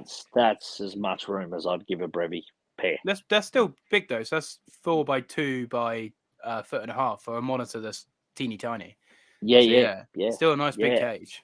yeah. They are, and I've had them. Like I had them. Oh shit! I want to say in 2008, roughly. So I had them then, and I kept them in, like, I kept a trio in a massive setup. Like it was this glass tank that I had custom built. It was a fucking failure of a design, but anyway, it was huge, and I just didn't see them. Like they had enough soil that they could burrow in, and they spent their whole life underground. And I was like, and then so Yeah. I got rid of This them. is pointless. It's like keeping Yeah, mangroves. Who would do yeah, that? yeah. I know. So I got rid of them, and I regretted it every day that I got rid of them. And then I decided that once I moved a lot of the the high end morph blue tongues on, I was going to get back into brevies, and made them on in the West. He had quite a few and sent a few over, and I was pretty successful with them again. And I was just blown away. Like I just missed the whole hatching brevies, and I just missed how small they were. I'm gonna I'm get not going up to lie. your Instagram now. So I'm just gonna Yep. find it up and. Oh, actually, just quickly. Sorry, because I completely forgot. So this is Ben's Aki. So let me zoom in on it, just so everyone can see. I'm assuming it's still a juvenile by the looks of it, but yeah. So there you go. But yeah, so I'm going to find some pictures of your brevies now. They're tiny, man. Like we don't have them here, and they're tiny. Yeah, they are. And I've had a few disagreements with people in America saying King Aurum are smaller, and like a brevi from nose to tip of tail is that big. King Aurum are a small monitor, but their tail is 3 times the size. So long, yeah. It's nearly twice the size of a brevi. But yeah, I just think they're fucking brilliant little monitors. They're just so cool. And like everyone that like has come here in the past spends all their time watching the brevies because they're so active. They don't stop. They dead set don't stop. They will bask for about 2.5 minutes, and then right, I've got something to do, and off they go. Yeah. What I will say is, if you put like fake rock walls in, they fall from decent distances, and I don't see the point in doing that. So I'd never give a brevi a rock wall myself personally. No. I'm trying to see if you've got. This is your Instagram for everybody who doesn't follow you. Go and follow. And wild bearded dragons that you find. Yep. Nice little baby Kims. Yep. I'm trying to find one of the brevies. There should be a video there with them hatching. There's a few pictures there. I probably don't do enough of them, to be honest. No, but that's because they don't sit still. They don't sit still. Yeah, no. I don't know. I'll have a look. I'm not a huge fan of, like, I literally don't muck around with my monitors. Like I move them when I have to. It's that simple. Like if I've got to clean the cage, then yep, I move them and I clean the cage and I put them back in there. Dirt change, whatever it is. I don't spend every minute of every day pulling them out of cages and just disrupting what I've just built. The pair. essentially. Yeah. No, I'm the You same, know? mate. I do a once a month, like for the tropical species. I do like a once a month at least. Go through, turn it all, make sure it's good. So I've got to get them out then. Yep. I do the same with the Audatria and stuff, but I'm not as concerned to do it as regularly because the soil isn't as wet. Because obviously the tropical's getting sprayed a lot more, so I'm going to get more bacteria build up in the tropical. Because I forget what the species is. There's another species. I'm sad Will's left now because it's not King Gorum. There's another species that is teeny tiny. Yeah, it's not Primordius, but maybe it is Primordius. Yeah, I know. Storai ocreatus are tiny. Yeah. They're really small as well. Yeah. I can't. Maybe it is one of them. Talk about the new species that's apparently smaller than brevicarda. Yeah. I know the one. Yeah, I can't think what it is. It's up in WA. Yep. Yeah. No, off the top of my head, I can't. But I know the one you're talking about. Yeah, that's what that's not kept in captivity. And, you know, well, if it is, it'd be under brevicarda anyway because, apparently it's been reclassified. Right. But it comes from a similar area where, brevicarda were thought to be found. So, that's... that was only a couple of years ago. That was it's not. It's It's because brevies obviously were the smallest. Now they reckon this one's like literally like 1 centimeter smaller or something stupid like that. Yeah. So on Audatria, competition for goannas. Yeah, this is it. Like, and then you're gonna find one in a year or two that's gonna be 3 centimeters bigger than the biggest brevy, and then you're gonna be like, but when you're talking like, what's a centimeter amongst friends, eh? But yeah, that's right. When we're talking Audatria, if someone's listening to this and they've never kept a monitor, because obviously I've just been on shameless plug, the Animals at Home podcast, and I'm just talking about Audatria in the sense for people, for beginners, that are just looking to get into monitors. And obviously people tend to go for the Ackies, the Savannahs as your beginner monitors. We don't have brevicarda and stuff, but like, let's just talk on Gilleneye quickly. Would you say Gilleneye is a good beginner monitor? Yep, I would. I'd say if Ackies aren't your flavour, then definitely move over to Gilleneye. You set them up correctly, they're a super rewarding species, fairly easy to keep, fairly easy to breed as well. They're not overly difficult to breed, and if you get a good pair or a good trio, they will go pretty hard for you. They're a pretty easy monitor to hatch. I would say like Kimberly's are. I would say it'd probably go, Ackies, Gilleneye, Tristis orientalis, and then step up to Kimbo's, and then you're probably starting to look at in the Kimbo complex, you're looking at like Scalaris peloensis and that complex all as one, to be, and the biggest issue with them is like getting the conditions right and then also incubating the eggs. Like, it's easy to get eggs from these monitors, but it's not always easy to hatch them all. Like, they can be absolute arseholes to hatch. And for as long as I've been around, spotted tree monitors have always posed pretty challenges to people for going full term pipping and just dying. And Kimbo's are the same. And, obviously I don't know what causes that. There's a whole heap of issues that we've looked into as keepers all around, and I've relied pretty heavily on a couple of great keepers, Brandon Van Asten at Canadian Cold Blood over there and in Canada, and Matt Somerville and Rob Grabowski, mate of mine, Gavin Mellon, who all work with Kimbos and, have been through all these problems and, still aren't, like, they're doing 10 times better than they ever have, but we still have these fucking issues sometimes. It still happens today. Yeah, so I'm expecting 2 clutches, definitely one of Gillen's. I've seen a lock now, officially. Yep. Excellent. Congratulations. Thank you. So hopefully, fingers crossed, I'll be getting my first clutch of Gilleneye. So just quickly on that, for my selfish purposes, Ackies, I chuck them in a sim container, I just leave them the fuck alone, and then they hatch at 110 days. Yep. If I do that with Gilleneye, will they die? Obviously, you don't know, and there's loads of different variables. I've never hatched them in sim containers because at the time I didn't have sim containers because they weren't a thing in this country.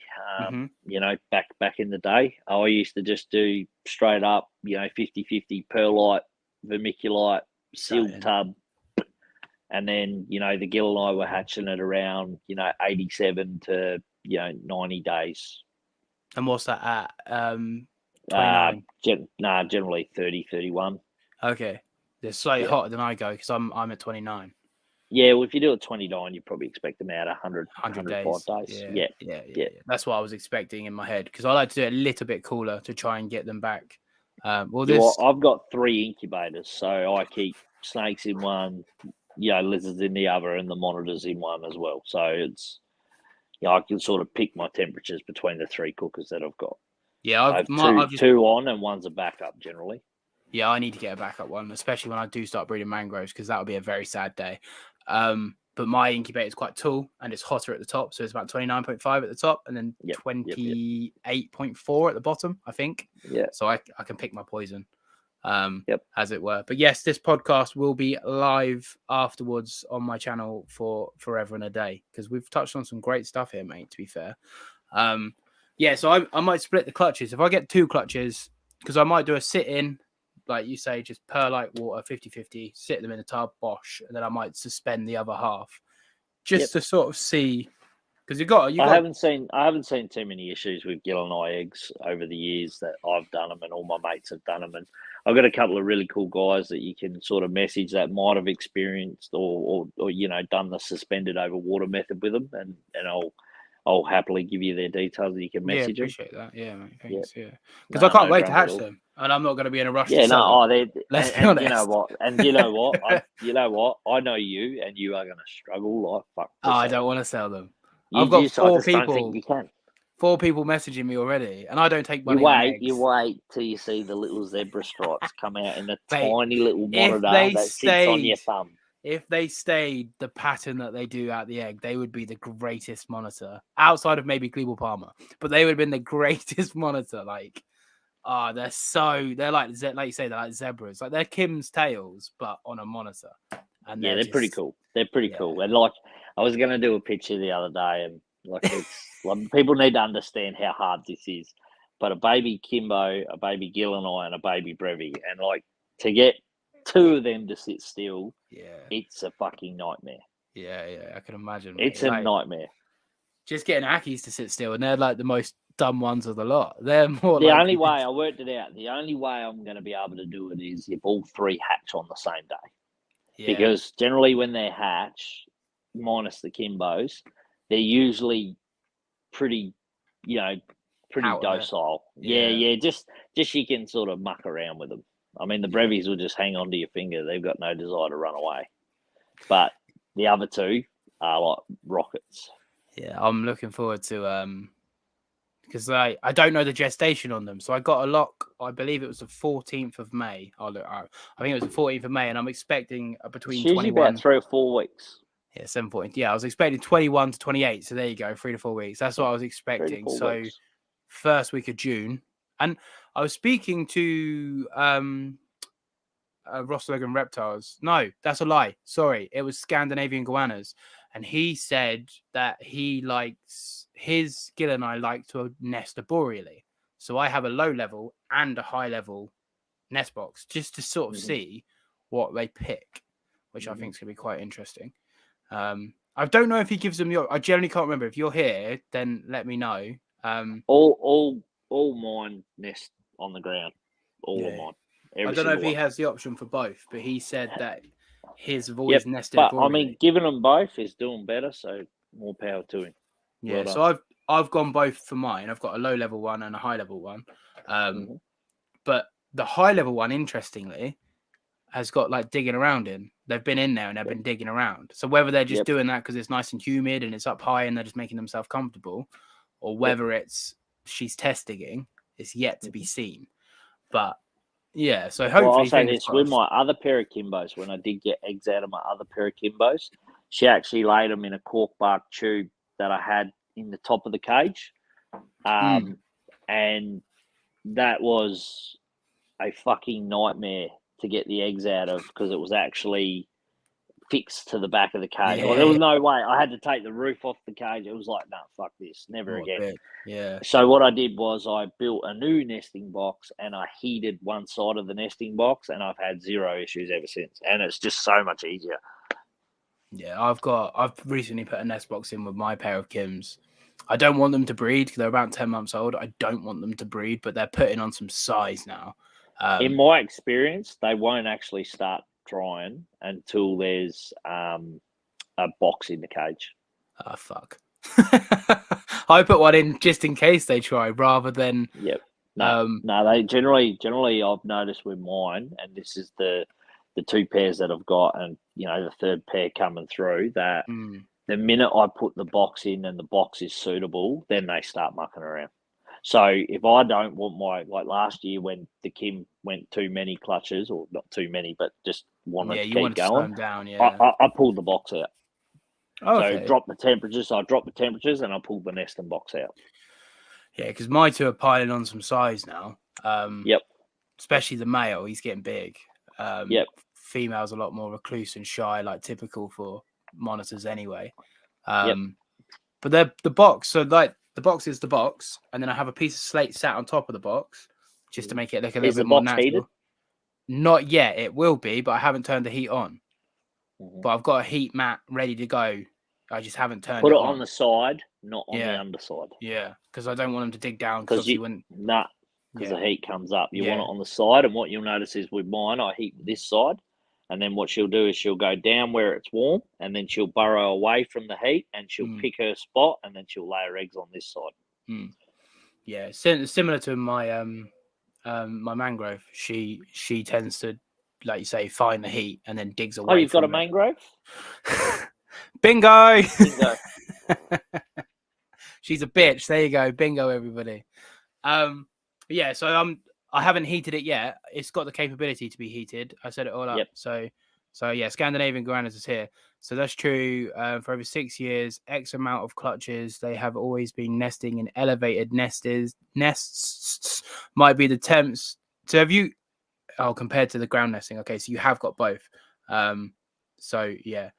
Does that not cause egg binding? What does not cause what? Unheated nest boxes. It can cause egg binding if a female goanna can't find a place she's happy to lay. It causes a nightmare of her just spraying eggs all over the cage, and that's never fun for anyone. No, and especially if they're fertile. Included. Yeah, and that's a good question. Do you pull the males when the female's ready to lay, or do you just leave them be? So my male the Kimbo, and my last pair, the male will come and he will sit on top of the nesting box, and he will just sit there and guard until the females lay their eggs.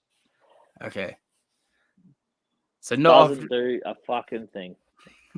So my male Aki's the same.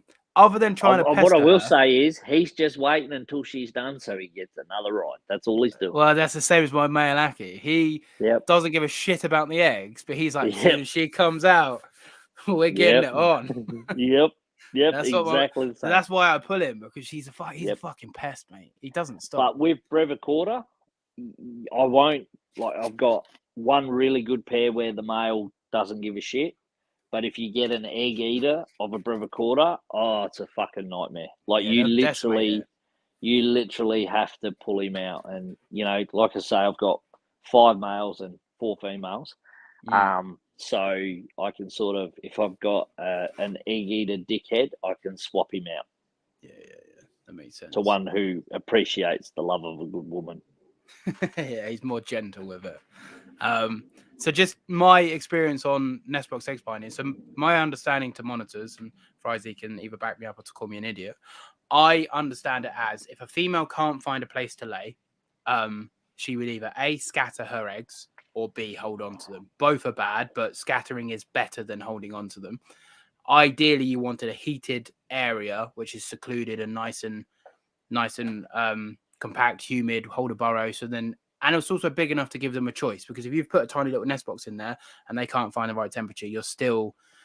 But yeah, I've had a couple of clutches from my little disabled Aki, and she doesn't have a nest box. She will do ASAP, so I'm going to get one sorted next weekend. But she's had 2 clutches now, and she's just scattered because I haven't had a nest box. First was obviously my fault. I didn't even know the sex of her because she's diddy tiny little thing.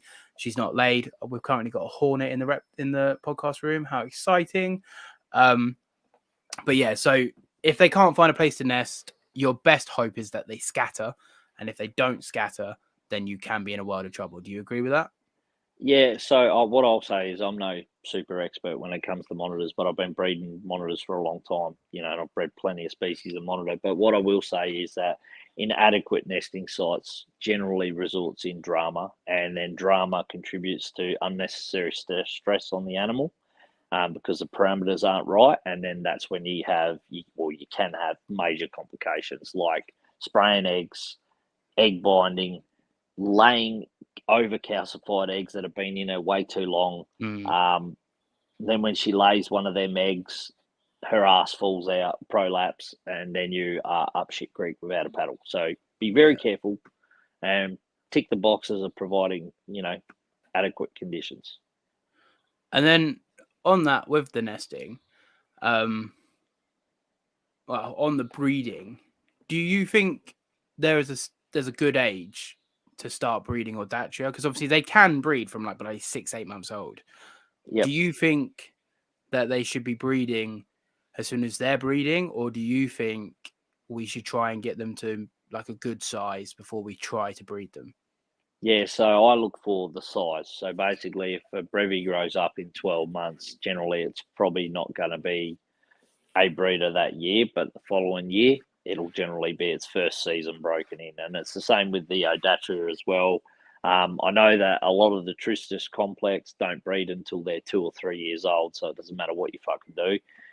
You can pair them as much as you want. You're just going to cause, unnecessary stress of a male hounded a female, then her going off food and everything going backwards.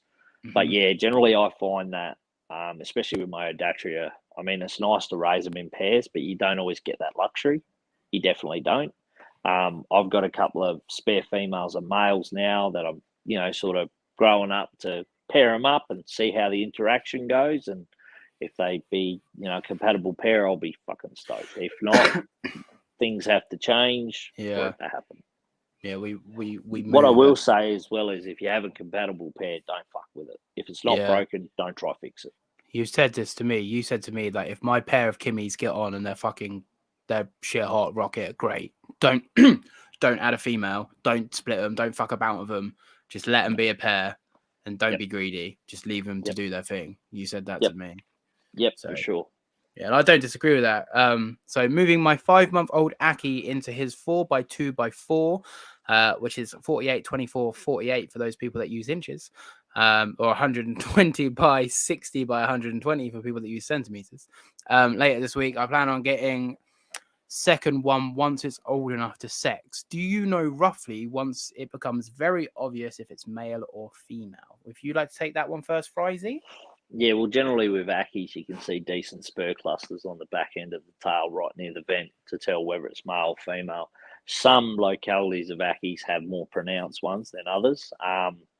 Akis are generally a fairly easy monitor, but when they're young, just putting the torch on the back of their tail in a dark room is the best way to tell, that I find. If you just go into a room and you just luminous it up, turn the torch on, generally you can see. Like, you don't do it straight away because their reproductive organs, like I used to have a mate that sexed them, the day after out of an egg, and then 6 weeks later he does it again. Generally, you want to do it around the 6th to the 6th month marker, before it's too hard to see. And generally you can tell. But like I say, when you pair any reptiles, be prepared for it going south because it can happen. So I was told transillumination doesn't work on Akis. I've never tried, so I can't comment. Young ones. Doesn't. Yeah, well, you've got young ones now. No, not anymore because they're gone. Oh, but okay. I've got 27 eggs in the incubator. Well, when they come out, I'll do it at 3 weeks, and then do it at 6 weeks, and then tell me. So you can actually do it off data. No, I will. Yeah. I've never tried. Because so that is how all my mates sell their young. Oh yeah, I'll give that a go, man, for sure. I'll get a decent torch because I tried it on Tristis. It's the only monitor I've ever tried it on, and I'll be completely honest. I saw 2 little hemipenes, and I know you can see 2 little hemiclitori. The hemipenes are longer. So what you're basically trying to do, for people that don't know, you either just Google or YouTube transillumination, and then they will tell you how to do it, or you basically kick the tail base a little bit, shine a powerful torch through it in a dark room, like Frizzy said, and you'll see 2 little lines. But sometimes you can see 2 little lines which are called hemiclitori. But normally it's 2 long, clearly obvious, longer into the tail base, and they're called hemipenes. It's always handy if you have 6 or 7, right? Yeah, because you can compare. Yeah, that's right, and then you can generally work out, what is what. If you've got one, you're kind of clutching at see, I straws. did this with the Tristus, and I was like, wow, 2 lines. It's a boy. Grew up to be a girl. So Because you only did it to one. I've only ever done it to one monitor ever, and that was explains it. we tried on Dragon and failed. Dragons do it. Dragons are easy to do. Beady dragons are the easiest to do.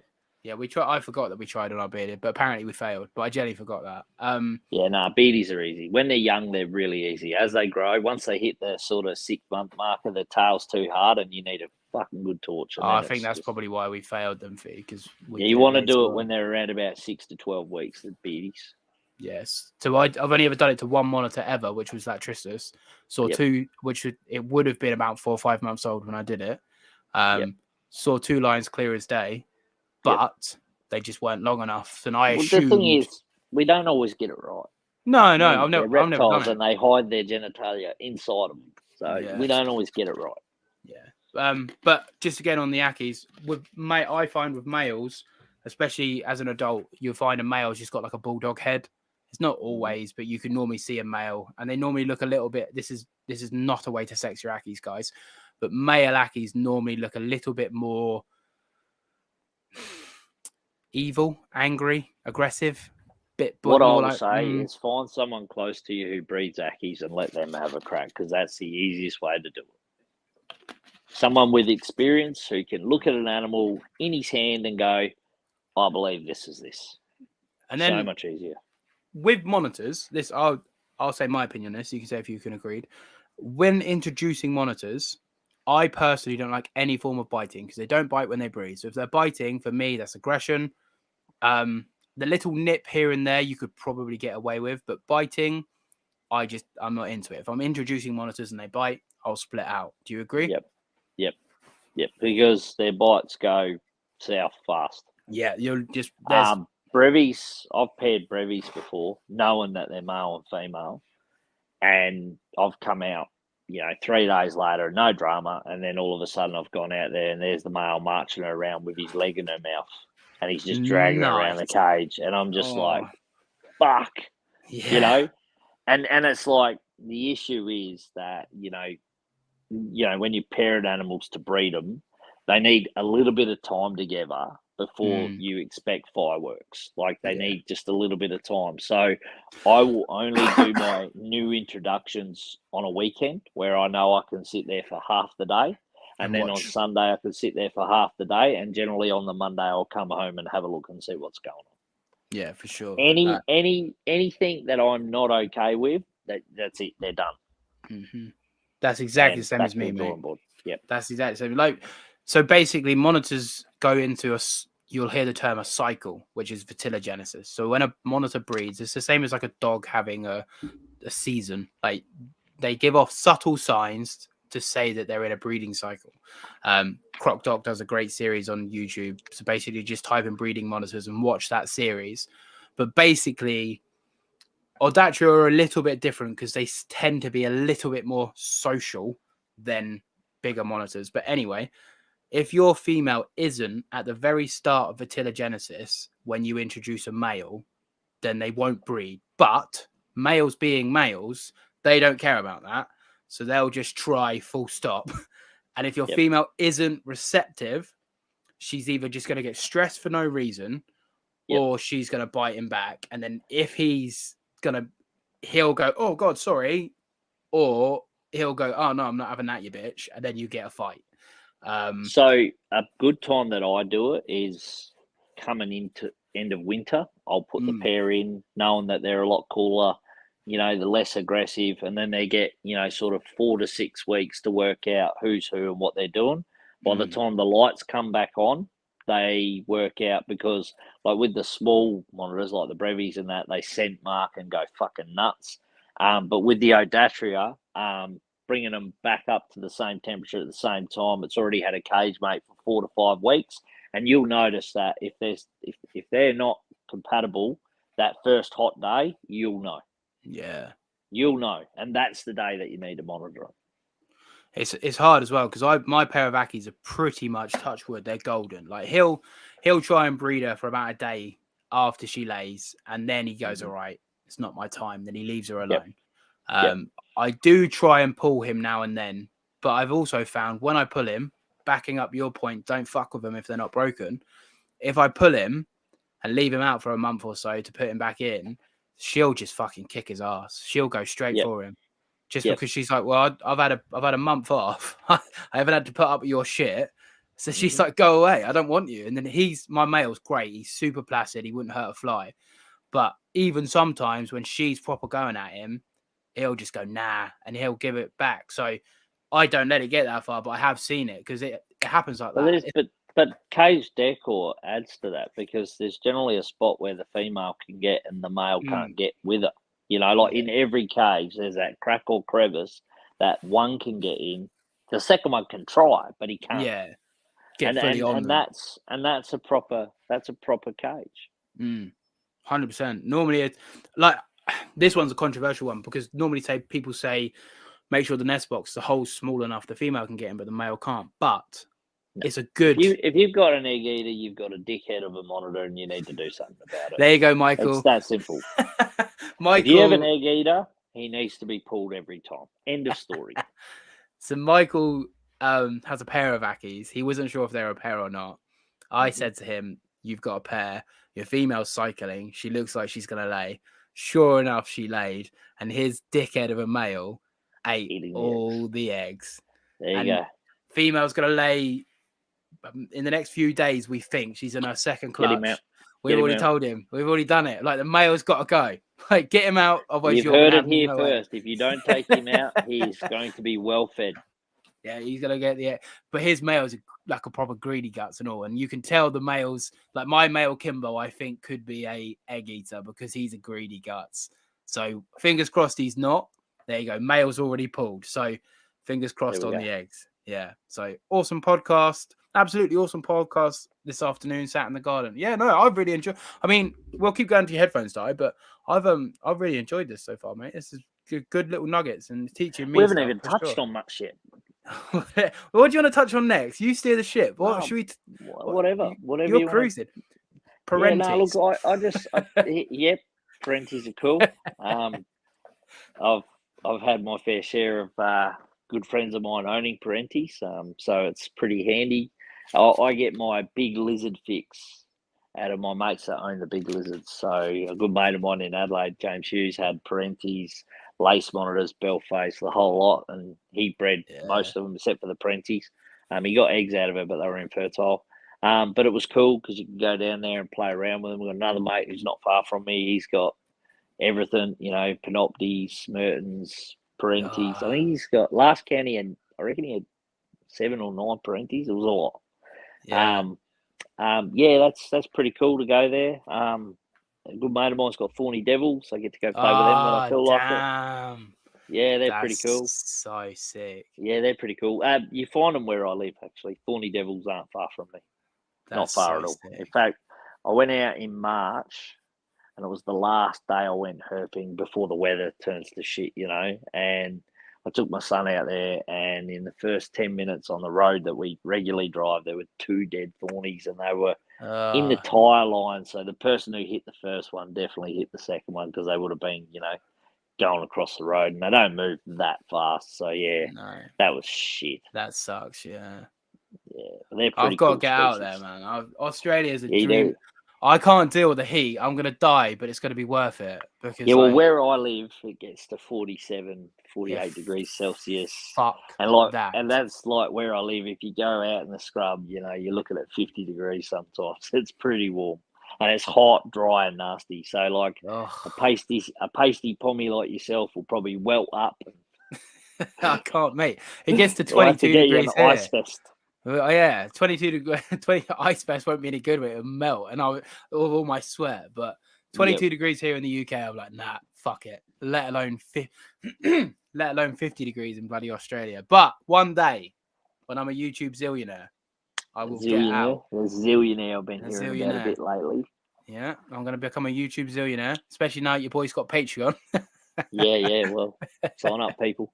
Sign up, people. You need to fund his holiday. Fund my holiday, and then we'll go and play with parentis. And I can do it. You can live vicariously through me. But yeah, my brother lives in, is it Geelong? Yeah, It's a great Geelong. time out there. Geelong. It's a great time Geelong. out there. Geelong. It's a Geelong. G, not a J. Nah, yeah, it's Geelong. Geelong. You're Not Geelong. Geelong. Bloody Australians. Honestly, all jokes aside, the Aussies, like when I watch like the Herpers and stuff, you guys just fucking, you look like you're having a fucking crack all the time, and you're all just like proper happy all the time. Obviously, it's just a snippet of social media, but when I think of Australians, I just think of people having a fucking good time playing with reptiles. Yeah, we do. We do have a good time. It's good fun. And like, you know, I just come back from a trip to WA catching Cordo lineatus and just cool shit like the striped tail monitor. And it was fucking brilliant. And what it does is, now that I've lowered my collection numbers, it allows me to go and do more of this herping. And the main reason I like my Instagram was, it's all captive bred shit, right? And then I decided, I just got sick and tired of seeing fat beady dragons in captivity all over the world. And I was like, fuck this. I'm going to go out and I'm going to film beady dragons. And I got sick of hearing, oh, if they're on dirt, they get sand impactions. Oh, they don't climb. Oh, they don't do this. They don't do that. And I was like, you know what? Fuck you. I'm going to go show you what they do. And I have documented so much for people just in short little snippet videos of beady dragons 2 meters up in a tree. I've, you know, showed how red, like that's a natural red beady dragon right there in that video. You know, people don't actually understand the whole facets of reptiles. And like I say, you'll struggle to find an overweight reptile in the wild.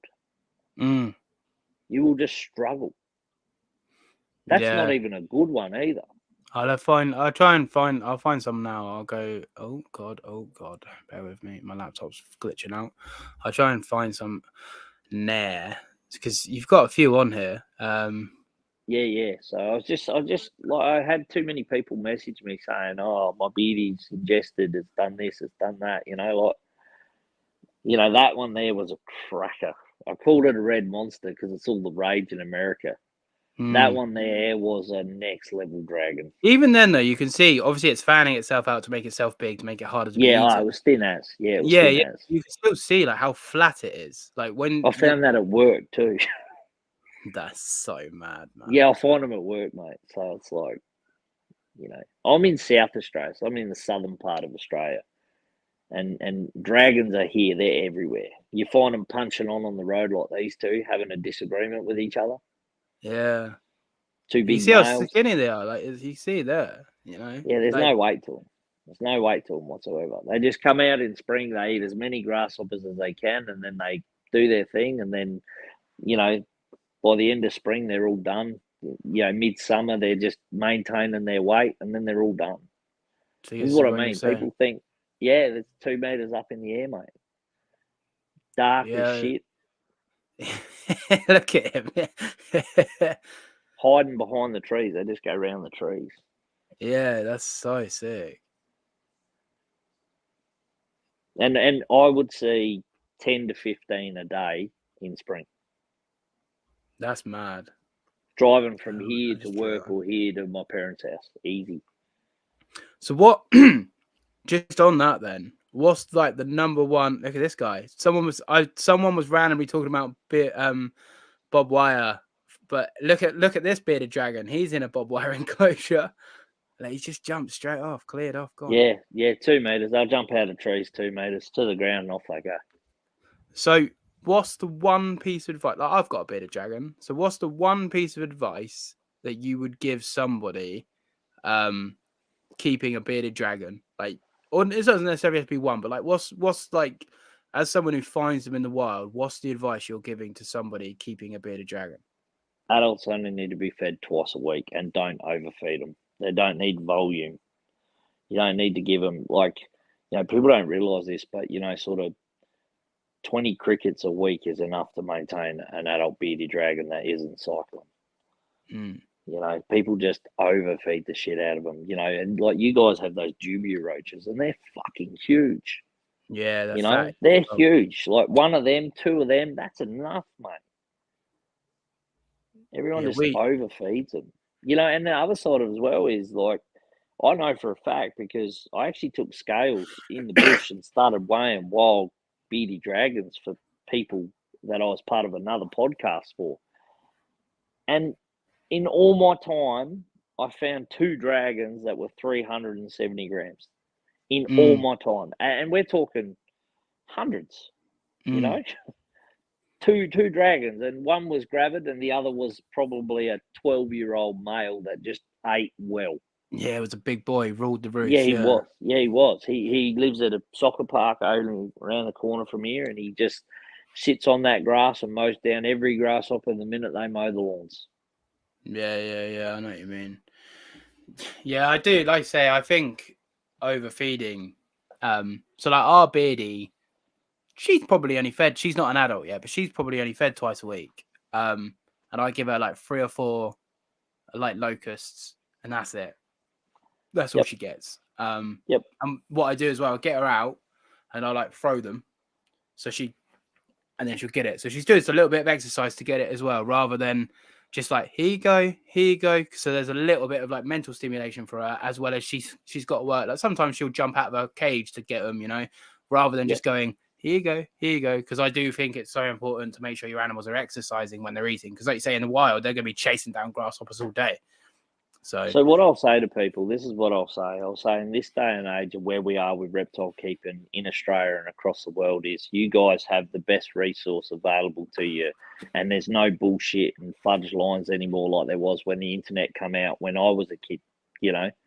Because you got to remember the first 14 years of my life, the internet didn't exist. Yeah. It was just some idea that someone had. And then what happened was you had all the pages that used to go on and get this information for beardie dragon and reptile care, and it was all fucking contradictory shit, right? But now what you have is you have great people, like, you know, really good reptile people, and all these people like, you know, Ricky Mack, Mark Green and Josh Hatton, and a handful of like snake and reptile catchers, Mick Fullerton Wildlife, and there's a whole heap that you can actually watch what they do. They're on the job, and their job is to take the reptiles out of the pits that they fall into for the big trenches, right? And you tell me if you see a fat lizard, because they're getting a variety, mate. They're getting a variety. They're getting like dragons. They're getting from all over as well. All sorts. Yeah, they're all over Australia. So that is the best way to see how fat an animal should be, because the answer is none of them are fat. They're just lean. Yeah, exactly. They're lean. It's because they get every aspect of their life met. You know, we stick them in boxes, and you know, like I'm guilty of this as well. For years and years and years, I, you know, mass produced reptiles, and it's not about that anymore for me. It's about giving them a nice cage that is, you know, like I was talking to a mate yesterday about these new Kimbo cages I'm building. They're 1,600 long, they're 1,200 high, and they're 800 wide. And I've got a rock wall to go across the whole back, and I've got rock walls to go up the side. But I was saying to him, I'd like to put something decorative in there, like a mate of mine, Luke Scaly Beaches. Luke Scaly Beast does like the vinyl prints that look like the Kimberly and that. Yeah. And I'm still playing with the idea, but then I'm looking at it and I'm going, you know what? I want every aspect of this cage functional too. You know, because my Kimbos use every single bit. So it's just finding that balance where you're happy aesthetically, but you also meet every requirement of keeping that reptile, giving it its best chance. Yeah, so like on that, Luke's stuff, like for those people that haven't seen it, he basically Beaches Scaly Beasts on YouTube. He takes pictures of the box, people follow it. Push the box, go follow it now. He takes pictures of the wild, and then he puts them on like vinyl prints. And don't get me wrong, they are incredible. They are. But like you say, for a Glauidai, that wall is not now climbable.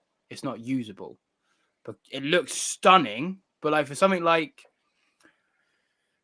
your beardie or something like that, where it might climb the background, but you're talking like once a year, like go 100%. Or even for an Aki, an Aki will climb the background, but you can do other stuff in the enclosure to counteract for that.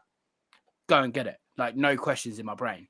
But like you say, when you do have stuff like a Glauidai or a true monitor, It's a little bit different because you have to meet that little bit, because they're a straight up like rock escarpment specialist, you know. So it's a hard balance. So maybe you could do the two sides look back, like from Luke's vinyls. For all my desert species, and you know, even my Epsilolus, it's you know, probably a rock wall, two sides, and then one side the vinyl print to make it look really nice. That's what I'm about to say. Gill and I as well. Gill and I generally don't use the back wall.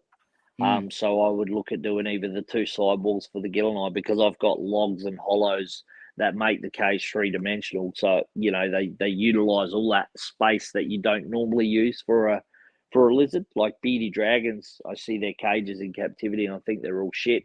They don't have like high branches and perches, and beadies will climb bushes and they will do that. I mean, this fucking, you know, my biggest gripe with the reptile hobby is some fucking idiot come up with 4x2x2. Whoever invented that, people need to understand that that was originally invented for a small reptile or a snake, right? Because dragons need more height. I would go, you know, 900 high or 1200 high. Mine's in a 3 foot tall. She is. How big is head and body? She's about the size of my hand, head and body. So she's only a little dragon, and she's in a 1200 by 900 by 600. So 600 deep, 1200 long, 900 tall. And she's got two massive big bits of cork that do that. One for her to climb up and bask, one for her to climb up and get up. And then I've got branches everywhere, thick and thin. And then at the bottom, I've got a big rock that she sits on, then a water bowl and then sand. She loves that top right-hand corner, that big branch. Like, she sleeps on that. She'll jump on it. She'll jump from the basking spot to that. Sometimes she like falls off of it. It's on the rock, and it's like, oh god, and like stumbles back up. Sometimes she's so graceful, and the other time she's like a proper idiot.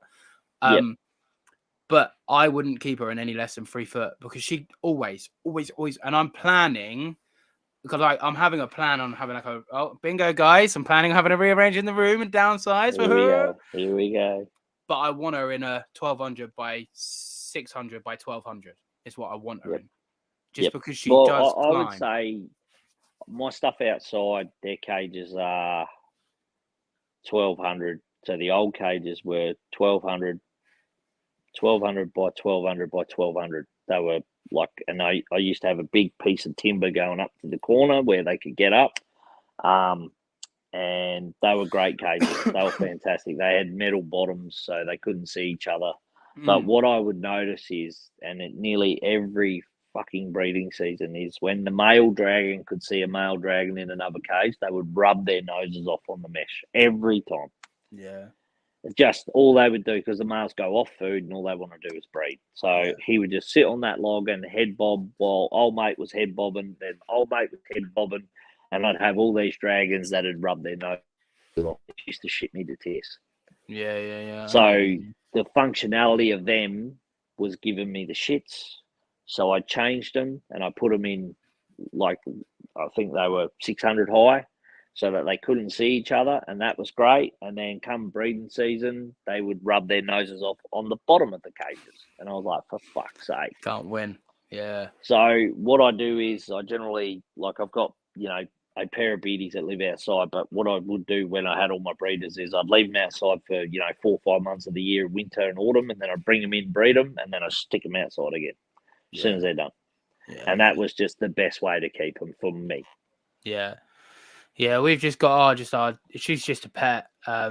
She was a bit of an impulse purchase, to be honest. But yeah, she's probably got the most personality in her own little way. Oh, they're great pets. They're fantastic pets. I mean, they at one stage there was like 1 million produced in the US. Like, let's be honest, that's unreal. And they were like the #1 pet. But the issue is that, you know, that you get all these people that don't look after them, and they end up being rehomed, and then you get these fucking what are they called? Fucking surrender mobs, rescues. And then you find out that while they're rescuing 20 dragons, they're breeding dragons as well, which is kind of a stupid. No, I agree. Silly. I agree. You know, you're either rescuing or you're breeding. Yeah. You know, that's my opinion. Like, you're rescuing native wildlife here in Australia, good on you. You're doing a great job. I support that, right? Yeah. But if you're breeding beady dragons in America and you're rescuing them, and like you can't save every animal. That's the issue in this world. You can't save every animal. Hmm. I mean, look at cats. I fucking hate cats. Yeah. I fucking hate them. They Yeah. kill more native species than any other animal, and I hate cats. Sorry to all the cat lovers. Nah, fuck cats. So, we dead, are we? No, Fan of them at all. I just watched. And in saying that, people don't look after them, and then they become strays, and that's half the problem. And it's not the animal that's the problem; it's the people. Oh, 100%, it's the people. Yeah. I just watched Daffy's round table with Coops, and he's talking about how high he finds beardies in the wild. I'm assuming you mean Coops Reptiles. I don't know his actual name, but I know Coops Reptiles. Cooper Vanderwall. Yeah, so he's got a get an eye on all, hasn't he? Yeah, he does. Yeah, he does Boyd's Forest Dragons, I think. Yes, he does. Yeah.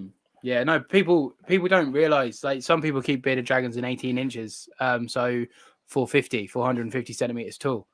And again, I don't want to attack anybody because everyone can grow, and let me plant this seed to let it blossom. But you've just seen all these bearded dragons that Fryzie's found in the wild.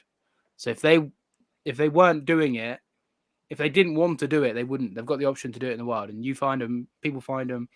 So if they're not going to climb, then they wouldn't do it in the wild, So give your dragons a little bit of height, people. If that's the only thing you take from this. To be fair, this has been a great podcast with lots of little nuggets, but bearded dragons need height. Yeah, or make their cage three-dimensional. Put some branches and logs in it. Just give them alternate basking points. Like one big thing about the monitors, I will say to anyone keeping monitors is, regardless of how nice your cage is, you can't go past the Reedus tile stack on most species. It is the most, and like if your cage is huge, just make a high one. And let them pick where they want to bask, because that will be the best investment into just about every monitor I've ever kept. They're fucking great. Like years and years ago, when I first got into keeping, there wasn't even UV bulbs back in the day. No. We used the old fucking house party globe, Yeah. And monitors never got UV back in the day, and like nowadays you can provide all this stuff, so just fucking do it. I say this to anyone: if you're going to keep reptiles on a budget, just don't. Just don't. Don't, or get one pair and just keep them. That's it. And do them well. Put your money into them. Yeah, do them well. A lot of people don't realise, but I've been a mass producer of certain species my whole life, right? So it just comes natural to me. It's like it's almost ingrained into me, A lot of my friends go, dude, all you do is fucking reptiles. You've been doing them forever. It must feel like a full-time job. It must be this. I do it because I love it, right? I do it because I love it. Yes, look, you do make money on reptiles, but you also lose a lot of fucking money on them too. That's what people don't understand. Yeah. Like you really do. You might have a good year, but then guess what? It kicks your ass the following year. Yeah, you're fucking out like 10 grand. You're like, shit. Yeah, it does. It does happen. Like this industry, and in Australia, it's not actually like in America. It's like $1 billion industry.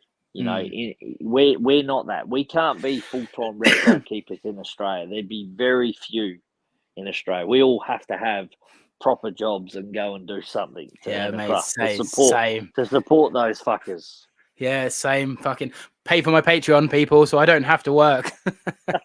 Trillionaire on the way. But that, all jokes aside, mate, like I breed Ackies, that's it. Hopefully one day I'll be doing Kimberlys and Gill and I and mangroves and green trees, and you will. But same as yourself. I'm not doing it because I'm like, oh fucking yeah, think about how much money I could make. I love it.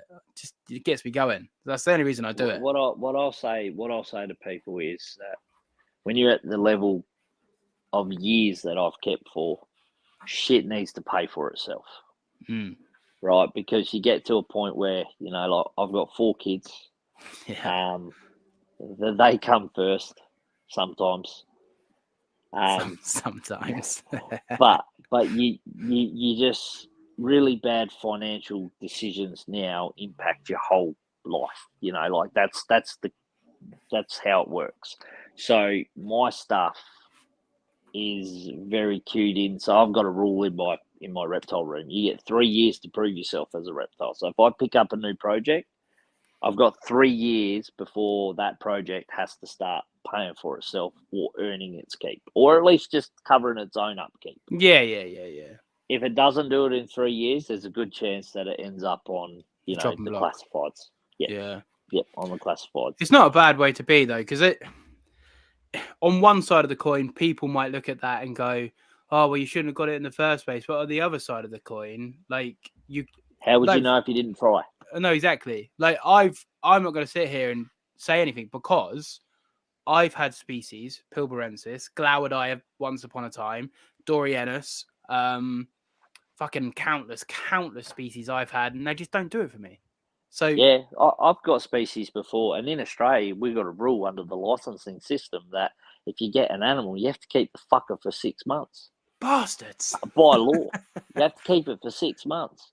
That's So not a if you bad get thing, though. yeah, but if you get a shit animal and Yeah, you're not enjoying that animal, and I have done that before, I'm writing to the permit people to get that animal released so I can just get it out of here.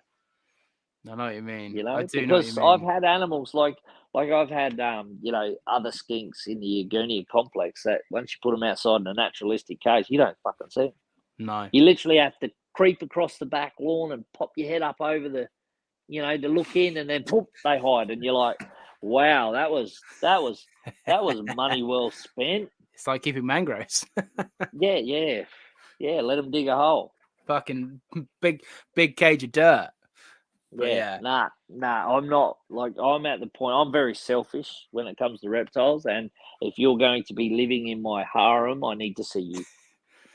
To be fair, mate, like, I will, how can I word this? That's clearly just come from experience, because a lot of people think that they're on a high horse and like they're like, oh no, yeah, because it's this and it's that and it's, but like you've clearly got it to a system where you know what works for you, and then the animals that you keep will benefit for it because you're not half-arsing it. You're like, they really do it for me. They're the ones I'm gonna give. What's the point of having an animal that you're gonna fucking half-arse because you don't like it? Yep. So you don't love it. Fucking amazing. Love looking at pictures. Let's talk about it all day. But for me, keeping it doesn't do it for me. So Yeah, and like there's some reptiles that I've had over the years that I just didn't like. Like I got them, I thought they were cool. They looked great in a photo. They rocked up. My mate had them. He did well with them. I got them, and I was just like, you know what? These aren't for me. yeah, Like I already know these aren't for me. And there's some species where, like, because I'm in the southern end of Australia, there's some species that, you know, unless I retool my whole reptile room, I ain't gonna do well with them. So what the fuck's the point? yeah, that's the same as I want to get a couple more temperate species, but I can't because my room's fucking hot as balls. So it's just pointless because I know the species isn't going to do well, and it's probably either going to be hiding all the time because I can't care for it properly. So, like you say, it's just pointless. You might as well just know your limits. What I'll say to people is if you think you're stretched, then you've already got too many. It's just that simple. If you think that you are stretched, you have already got too many. I've got 6 cages sitting out on my patio at the moment that have got to be retooled and rebuilt and all this shit. And it's, people don't realize it's very overwhelming to do a decent number of reptiles, making sure you're meeting all their needs, and then a project on top of that, as well as have a job and a family and the rest of it. People don't actually understand that, you know, like it's very easy to get overwhelmed. And like some days I'll go out there and go, fuck, I need to do this today. It has to happen. Vents have to go in. You know, this has to be, you know, rock wall goes in today. Yeah. You know, you have to just push yourself. And then if the reptiles are, you know, feeling like a drag, then you've definitely reached your capacity. You've just added me without adding me, my friend. Fee, my significant beloved, she's gone, yes, Paul, listen, because I'm there now. And everyone that knows me knows I'm honest. And again, thank you for your honesty with that. Michael said the same. Thank you for your honesty. Because at the end of the day, all we have is our word, and there's no point of fucking lying. Yeah, I'm at capacity, mate. So so my capacity is that when all the blueies hit the ground, the goannas hit the ground, and the pythons hit the ground, my numbers go from say 65 to about 190 to 250. That's a lot of animals, man. And then it's a family effort to get all the little snakes feeding, and I've got a rule of thumb, once I've got 5 or 6 meals into them, they are gone.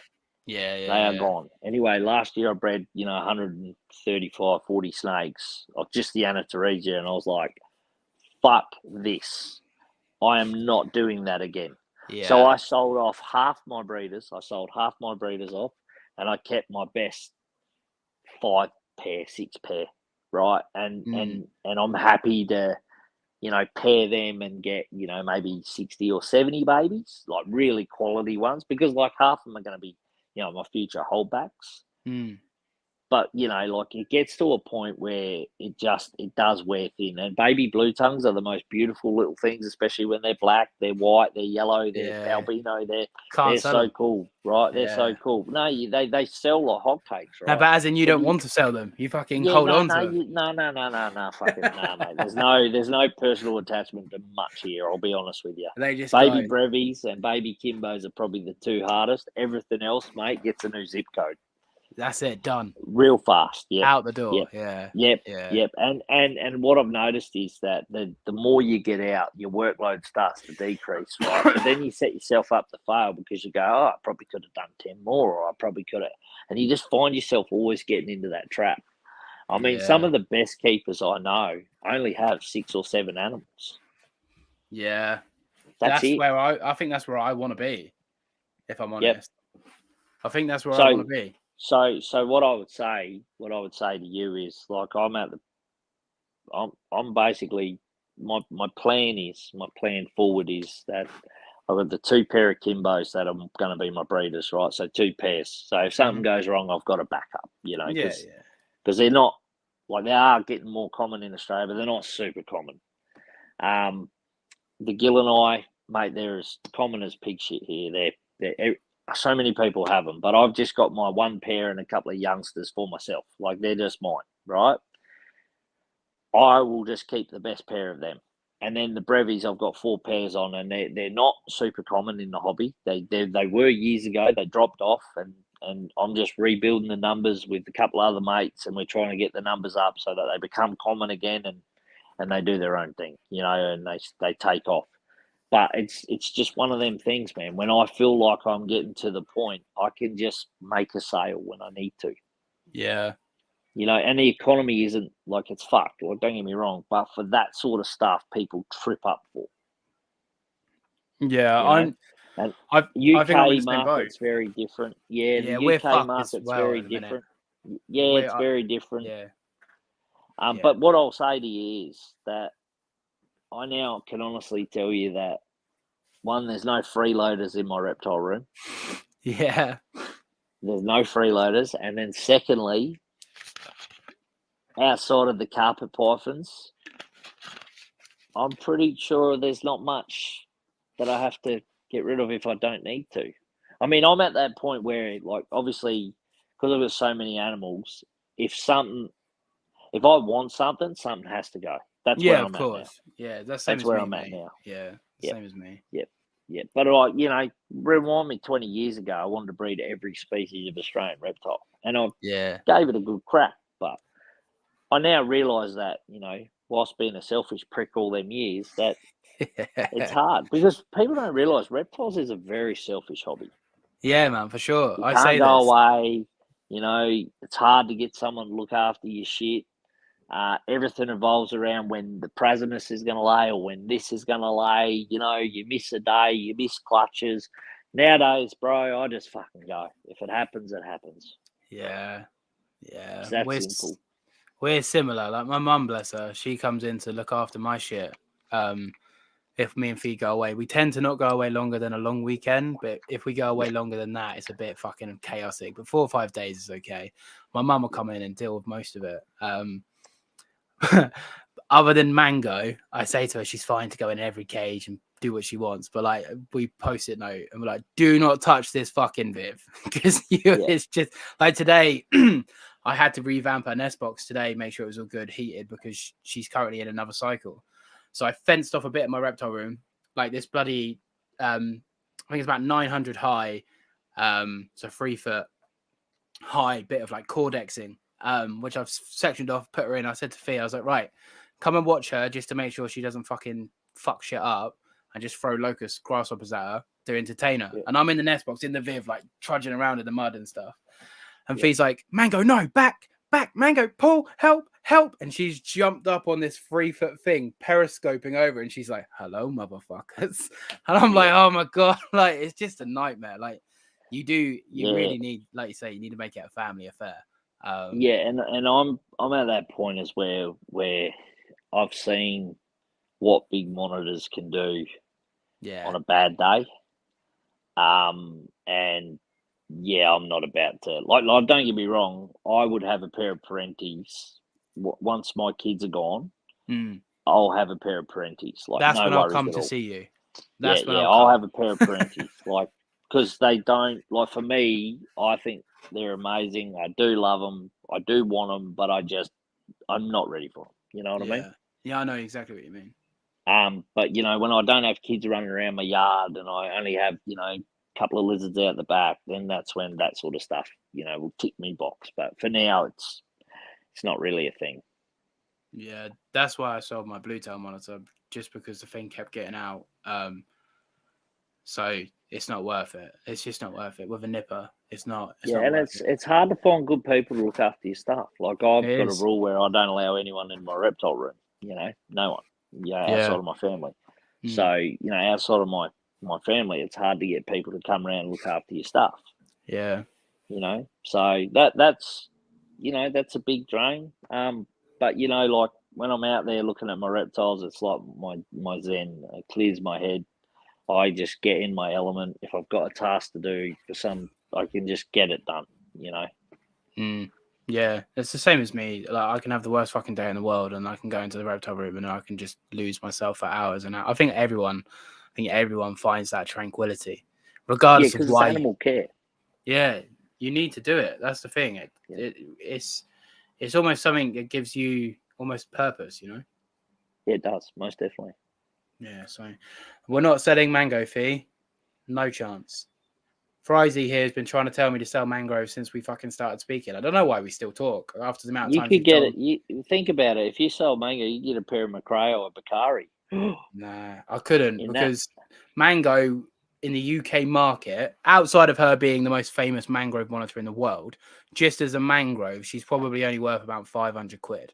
A pair of Macrae is going to set me back about 6-7 grand. Can I tell you something? She's worth 500 quid, and you're putting about 2,000 quid into her a year in feed. Yeah, I don't care, because I love her. She's going to be a fucking freeloader. That's always my argument with my mates. I always say to them, "Oh, yeah, that's a nice looking lizard. I bet it costs you about $2,000 a year to run that one." I don't want to think about how much she fucking cost me, but I love her. Oh, mate, she's going nowhere. Like, but a pair of fucking Macrae or a pair of Bakari, they will pay my bills. But I haven't got the $6 grand to buy them up front. Like, they're just. Yeah, so when I was younger, I always looked at reptiles as, like, you know, because I was a kid, you know, we always used to have lizards, go catch them as a kid, and then realise there were laws and you weren't allowed to do that shit. And then I looked at, you know, like, I had my first, you know, water dragon, eastern water dragon at, you know, $100. And as a kid back then, that was a lot of money. And then, you know, like, other stuff worth 2, 3, 4, 500, then thousands. And like, I always say to people, like, if you do reptiles well, it's very rewarding. Like, it's rewarding, you know, financially as well. If you do it, you know, wrong, it's hard work. Yeah, it's hard work. But like I say, I've got really good breeders. Most of the stuff I've either bred here myself or grown up myself. Yeah. And I couldn't be happier with the quality of stock that I produce nowadays. Like, I really couldn't be happier. And to say that, like, you know, there's no freeloaders. Everyone either pays for their yearly annual feed, and, you know, because rodents and for like pythons are fucking expensive here, you know. So you just want to make sure that you're on top of the upkeep. But not only that, electricity. I pay a fuckload of money for electricity here. It's ridiculous. Look at you trying to trap me into the final bingo card. Not today, Fryzies. I'm not going to talk about my utility bills. Yeah, righto. But Nice yeah, try. but in saying that, I maybe down the track, might add another monitor. You never know. Yeah. We'll see how we go. At the moment, I know I'm pretty well stretched. And the other thing is as well, when you've got a bunch of baby Timbos and a bunch of baby Brevies and a bunch of baby Gillens rolling around, you don't have the cage space to house multiples more. You just don't. No, this is the thing. This is me at the minute because I've planned my room out for what I want to keep and how and what it's going to be. But then I don't have space for holdback, Prasinus or Indicus, mangroves. And then I'm like, well, the whole point of me keeping is to do what you're doing and hold back the best and in 20 years' time have my own top quality stock that I've either bred or raised myself. That's the whole point. That's why we do it, for lineage, Yep. And Yep. if we're calling it legacy. But I've already snookered myself because I can't fucking hold them back because I've got too many fucking animals. And I'm aware of that. And that's why my brain's like, oh my God, I need to sell someone.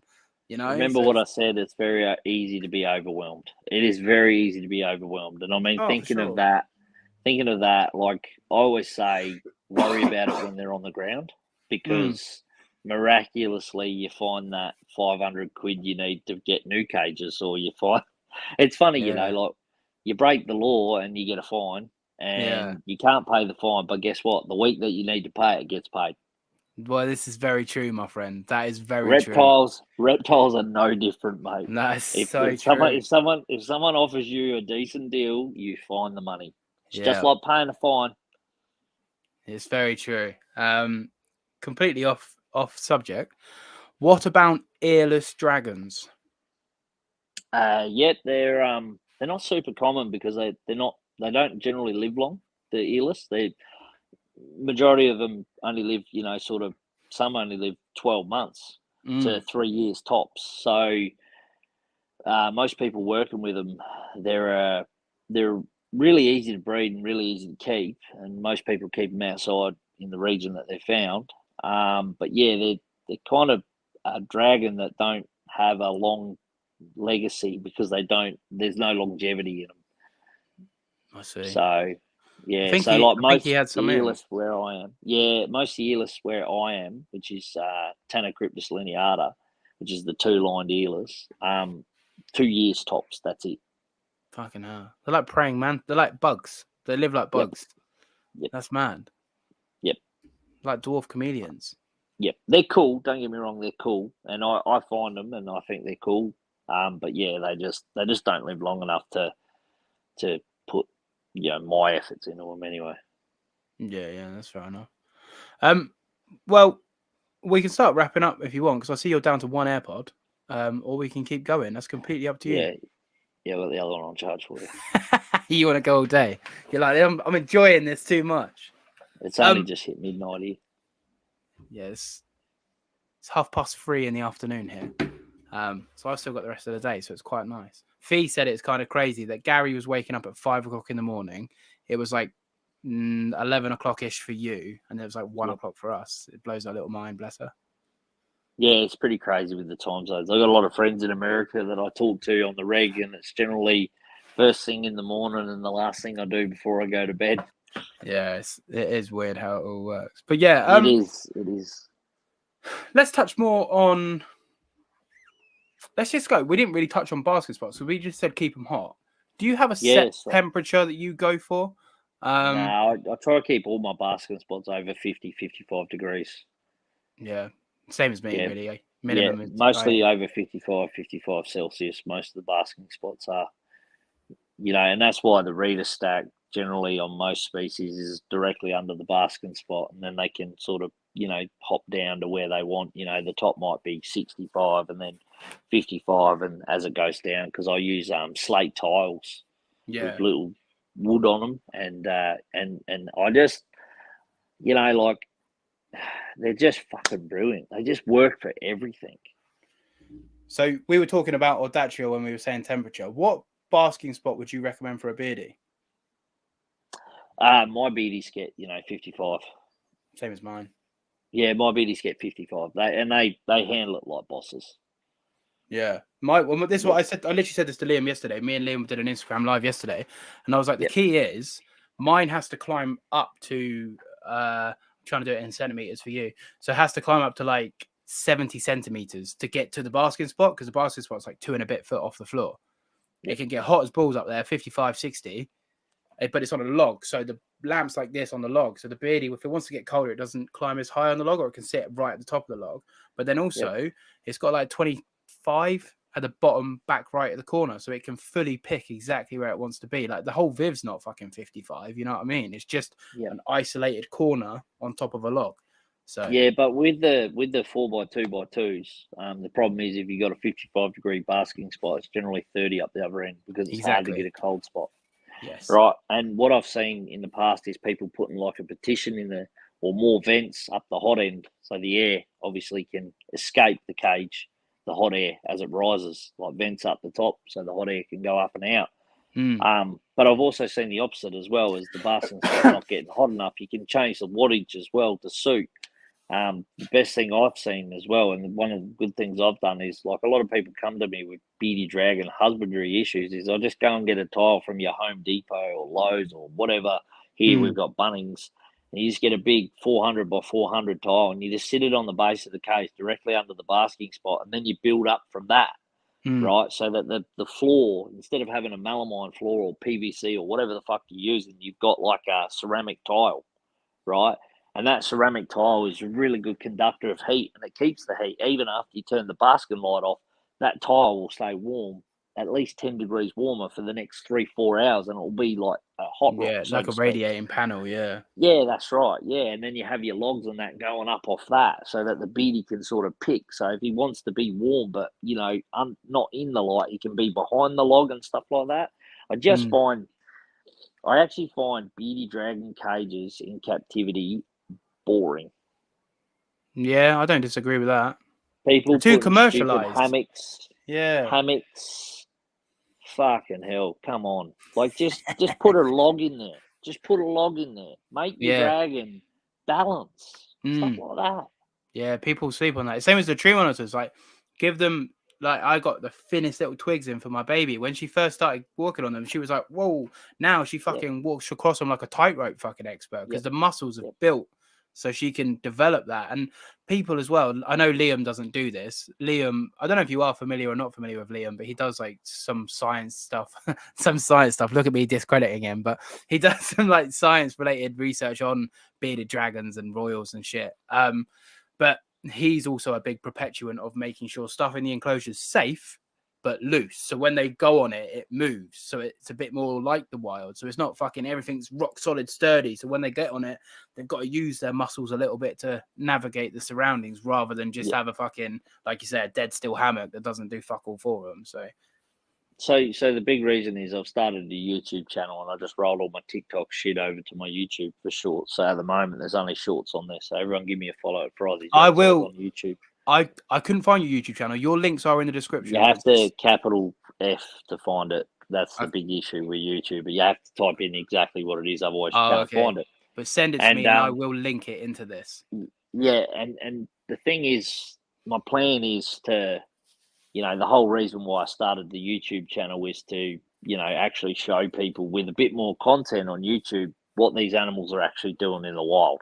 So, my plan is to go out and, show you what a burrow looks like, and then chuck a probe down it and show you the temperatures that these animals are getting in there. That's the plan. Ideally, Dave Kaufman makes these videos, these ball pythons, in the ball pythons stuff, movie, but the actual movie. Yeah. Okay. I actually want to do one for dragons, like Sick. dragons here. That's what I want to do, because, like, I just see such shit cages, and just I'm not happy with the way that we keep dragons, and I've been a sucker for it too, and I just think we could do so much better for them. Yeah, man, for sure. I know Liam was going to do a complete deep dive and go through every single little thing of bearded dragons, and now he's doing it for royals and going to do it with beardies afterwards. So he might be someone to talk to when he's doing it, because he eventually wants to come out to Australia. in the process of going to or trying to crowd fundraise to go to Africa to do that, but for royals. And then once he's done all that, then he's going to do beardies. So yep, could be something. And one thing I want to add to it as well is I'm not discrediting how people keep, because we've all done it and we've all been there, you know. So I'm not like, if you're a bull python rack bear, good on you, and if it works for you, excellent. And no one's asking you to change, right? Because you know, like the companies that produce this stuff, these racks, they're the ones that need to change first. They're the ones that need to incorporate lighting into their racks. I mean, you can't expect someone who's invested, you know, $100,000 on ball pythons to all of a sudden overnight give all these snakes UV. It's just, it's not even an achievable task, right? It's just not. It's not an achievable task for one person to retool his whole collection that he's been doing for 10, 20 years, right? That's the biggest thing with this hobby, is we're so quick to go, you're a fuckwit, you know? That's the problem with it, you know? And I've seen some episodes, and we've had chats about how people keep mangroves. We have. It's not our job to be these fucking experts and push it down people's throats. It's our job to support these people to do better. So on this, right? On this. So what, 4 months ago, maybe? I went on a bit of a fucking I went on a crusade. Okay. And to be fair, normally I'm quite civil, but I did go on a bit of a crusade on Facebook. Not this time. And I was a bit of a dickhead. And to be fair to you, you were one of the few people to call me out on my shit, which is great.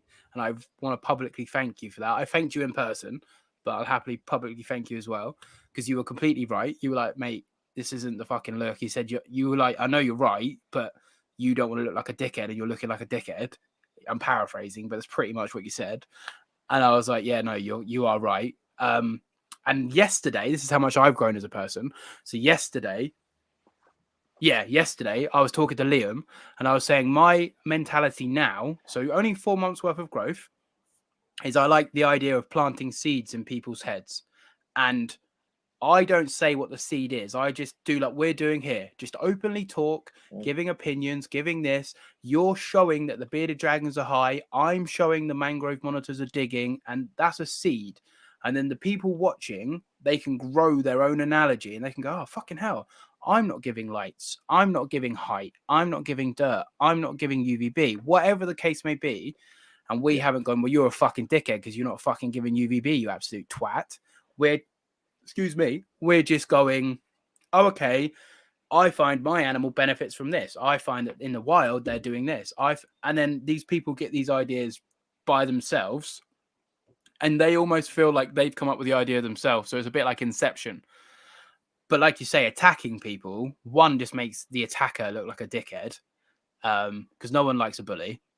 And two... But it comes from a place of minimal data and knowledge over a short period of time. So if someone come to me tomorrow and said, you're doing your Kimbos wrong, I'd do it like this. This is how I do it, rah, rah. If you've got 5 or 10 years of breeding Kimberly rock monitors, then I'm going to listen to you. But if you've just been lucky, like some people have, and, you know, like I was lucky in my first year, my second year, I backed it up. So obviously I'm doing something right? But I'm not out there telling everyone how to keep them and how to do them. I'm telling people how I do it. Yes, exactly. That's the difference. I'm telling people how I do it, right? And that's, I think the other side of this is the hobby has always been like this, us and them, forever and a day, right?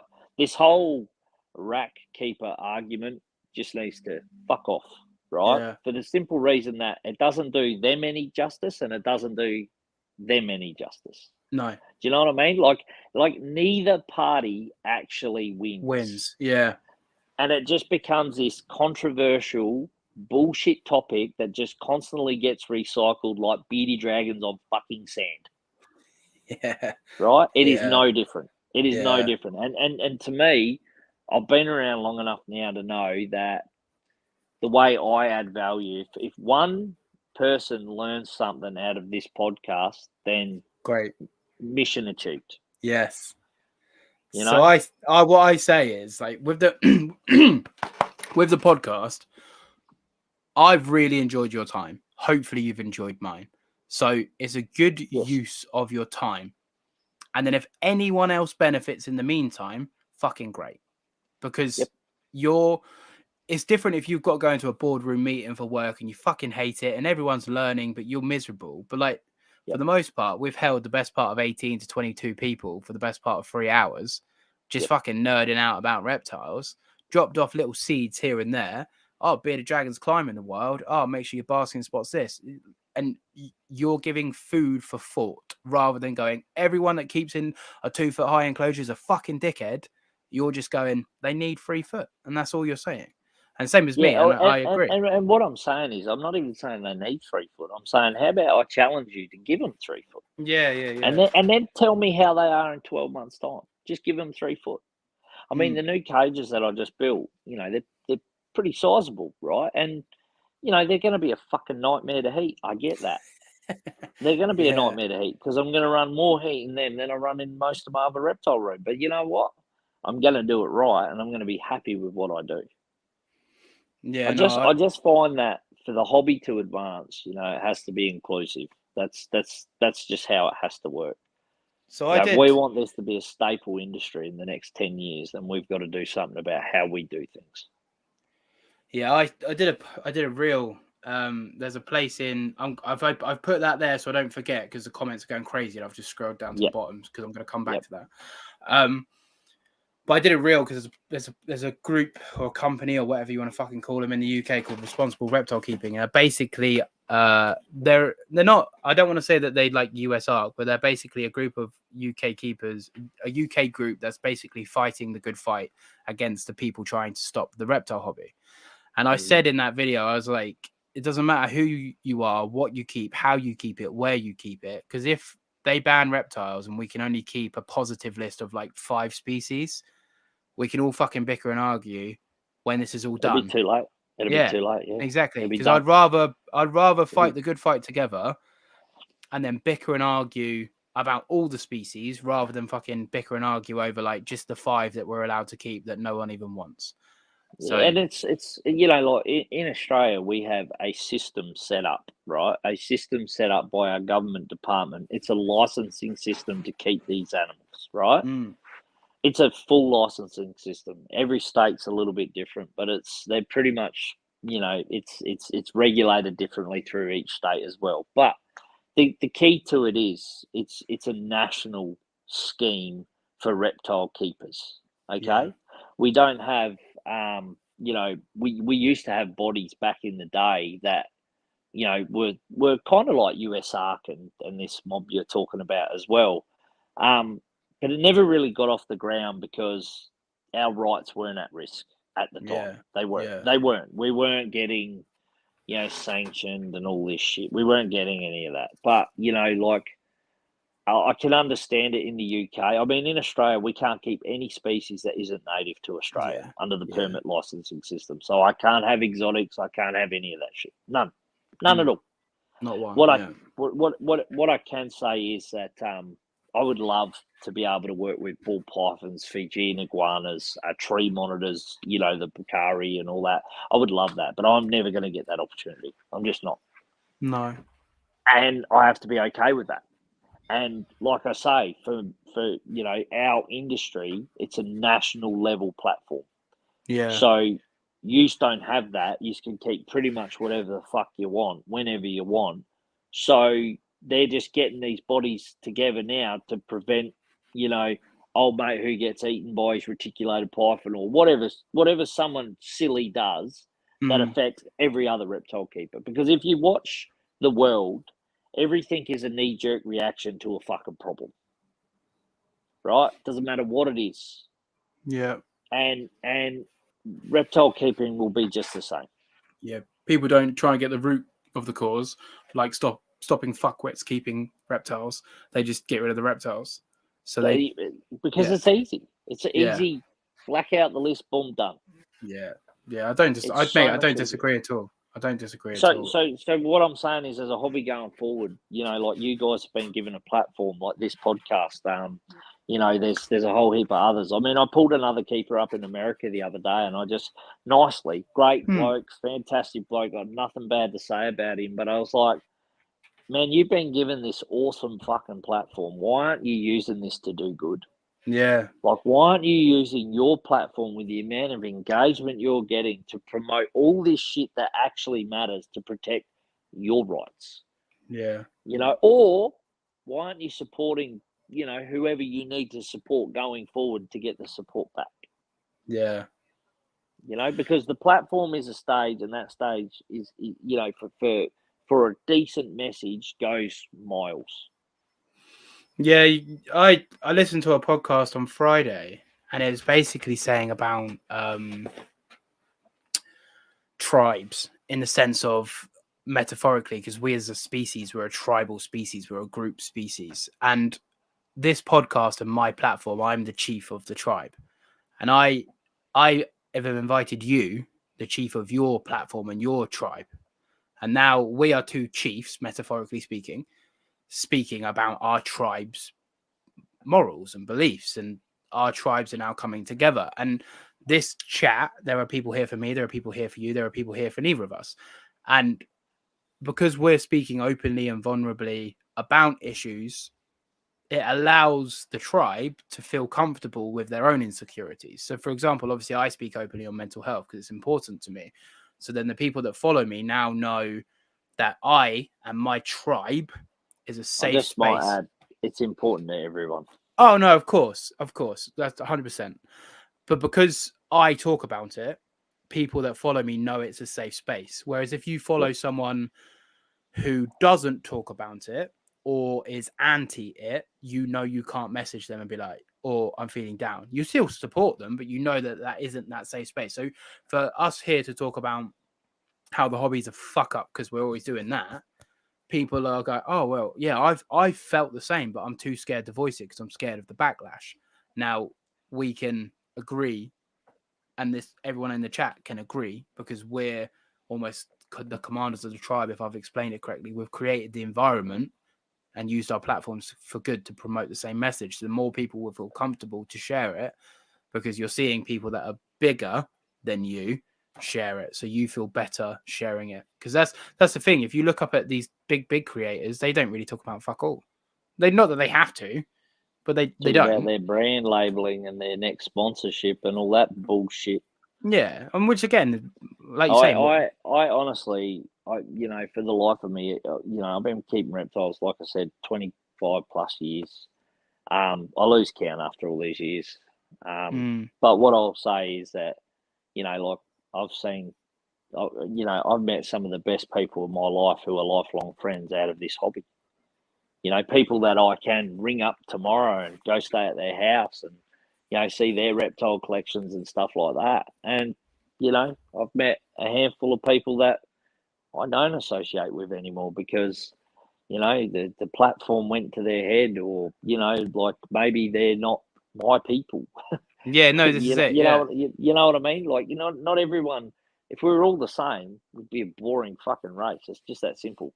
well, yeah, we're designed to be different. It's great that we've got, you know, every different level aspect of, you know, keeper in reptiles. I just find that you know, when you get given a platform like this, you got to use it to do, you know, decent stuff. And I've been watching you for, you know, a fair old while now. Communicate with you, you know, almost on the daily or every Yeah, second yeah, day. yeah.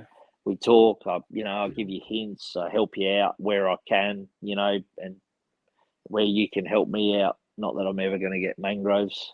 Not that I ever want them. I wouldn't even have them for free. If you hear me, people, don't offer me mangroves. Yeah.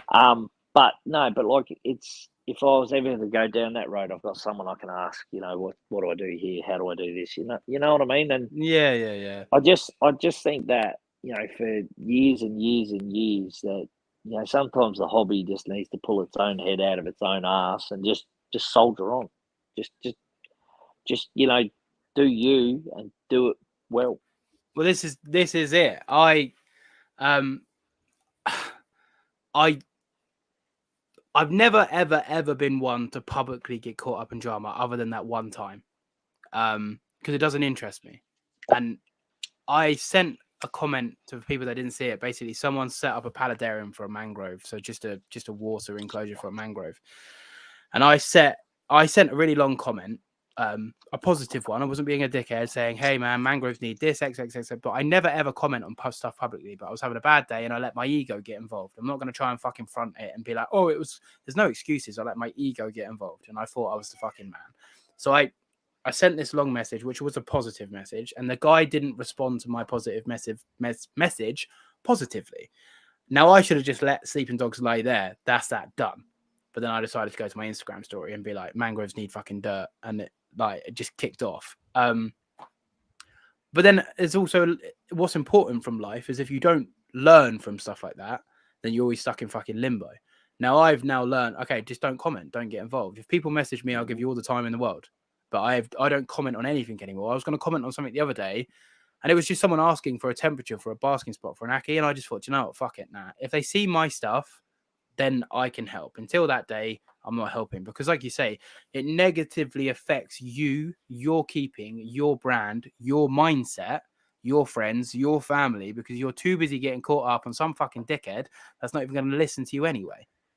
I said to you this one time when this happened, I said, does that person feed your animals? No. Does that person help you with your animals? Does that person impact on how you do shit with your animals? And it was 3 no's, and I said, walk away. Yeah. Walk away. It's just that simple. Just walk away. Yeah. I couldn't give 2 shits what people have to say in the negative light, when it comes to like if someone reaches out to me and asking if I can help them solve a problem, then I'll do the best I can. I've only got a limited amount of time each day, but I'll do the best I can for that person. Most definitely. I'll do that because you know what? If I can, help someone do better for their reptiles, then I've done my job. Exactly. I'm the same. And I don't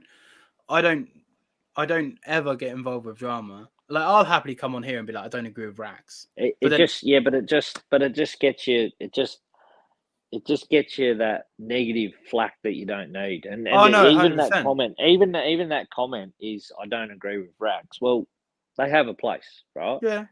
You don't agree with wild caught tree monitors, but they had a place. If someone didn't do it, you wouldn't have them.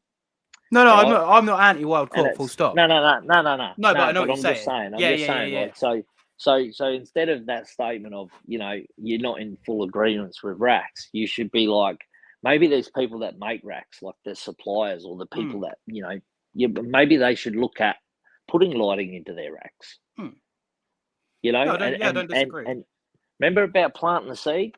Well, that's the seed. I don't disagree, but what I will say is what I say. For example, Riddler's Reptiles, who's in it here, he's a rat keeper. He doesn't want to be a rat keeper anymore. When he first started messaging me, I gave him all the time in the world. I didn't judge him on keeping in racks. I don't judge people. Like, I don't judge the keeping at all. I personally don't agree with it. It's my opinion. But then I don't say to people that you're this and you're that. Like, if I don't agree, it's like, for example, it's no different to me not liking fucking Marmite. Like, they've got the bingo now, sons of bitches. I don't judge people for it. Like, if you want to keep in racks, that's completely your prerogative. I don't have to agree with it, and I won't. All of a sudden, for example, let's just say you message me tomorrow and go, right, I'm moving every single animal I own, the blue tongues, all the snakes, into racks. I'm not going to stop speaking to you because I like you. We as humans, we don't have to agree. But for me to do that, like two things. Like, I am a rat keeper. I told you. I'm also an outside. I'm an every aspect keeper. I've got all different things, right? But constantly coming out on the platform you've got and saying I don't agree with racks probably isn't the right way to go about it. I don't disagree. I think racks can get better to meet the needs of the animals that are in. 100%. But then because some racks have the same floor space as some people's enclosures. Yeah. But I do say I elaborate. I don't like racks because they don't have UVB and they don't have UVA. But what you should say is, I think racks can get better if they supply UVA and UVB. Yeah. Don't get me wrong. I'm not disagreeing because I could elaborate better. I'm not disagreeing with you at all. But it's not like I blanket term it. I do when we're talking about it. The problem is with me, I just assume people know me and have seen other clips of me fully elaborating. I just don't agree with not having UVB. Yeah, but for the people that don't know you, no, exactly that mentality of I hate rat keepers. Just I like don't we hate disagree. mangrove keepers. It's the same. I don't. That's what I'm saying. I don't disagree. You're not wrong. And me just blanket terming I don't like racks for someone that's just tuned in just then, they go, "Oh, this guy's a dickhead." I don't disagree with you, and I do. Well, then you get comments like that again straight away, and then you just feed into the bullshit. But that's what I mean. I do need to get away from it, and I slowly am. I'm slowly trying to just no longer just comment on negative stuff. I am trying to do that because I do agree with you. It's not a way forward. It's a slippery slope. And even if you justify it as much as you want, you teeter a line where you can very easily fall over and go wayside. Like I'm not dumb enough to know that. But in saying that as well, I mean, I've kept snakes for 25 years as well, and I've kept them in enclosures, I've kept them in racks, I've kept them in just about fucking everything, mate. And I actually don't see a huge issue with racks and pythons. I just generally don't. Like I would say this to people: if you want to, you can make them, the Taj Mahal, knock yourself out. But if you want 42, you can't. No, you can't. No. It's just the practicality around keeping in racks, and whoever made that design years ago, we've all just copied it, and we're all just doing it now. And like I say, I mean, we can all do better. It's just yeah. No, I mean, this is a good transition to that question earlier on the full spectrum lighting, because obviously, so I really like the way the world's pushing. Like I said, when I entered reptiles, the lights were party lights. 25-watt party lights, and you had to have 4 of them in a cage. No covers, no nothing. Your reptiles burn themselves all the time, and we were really shit keepers back then. But holy shit, have we evolved. We went from party lights to floodlights, 100-watt floodlights, which get fucking hot. Then we went from floodlights to mercury vapors, which get even fucking hotter. They're like lava when you touch them. Like your fingers just melt. Yeah. So, and we didn't even put cages on them for the lizards back then, That's how bad it was. Because you know why? They didn't make them. No, and then, it's all changed. And then, like the hobby's still evolving. And I seen the other day, Dave Kaufman just released a video of the new 3-watt LED UVA, UVB bulbs about to be launched. And I was like, holy fuck. So they've brought the wattage down, they've upped the UV in them, look how far we've come. It's exciting times. It is. And you know what? It's a great time to get a pet reptile, but do it right and do it properly.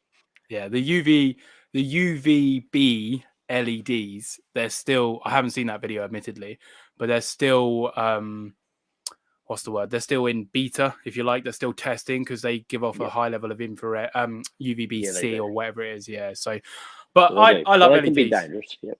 Yeah. I mean, this is another bingo, so fuck the lot of you. But I love LEDs. I think LEDs are great. I have LEDs in pretty much every single enclosure.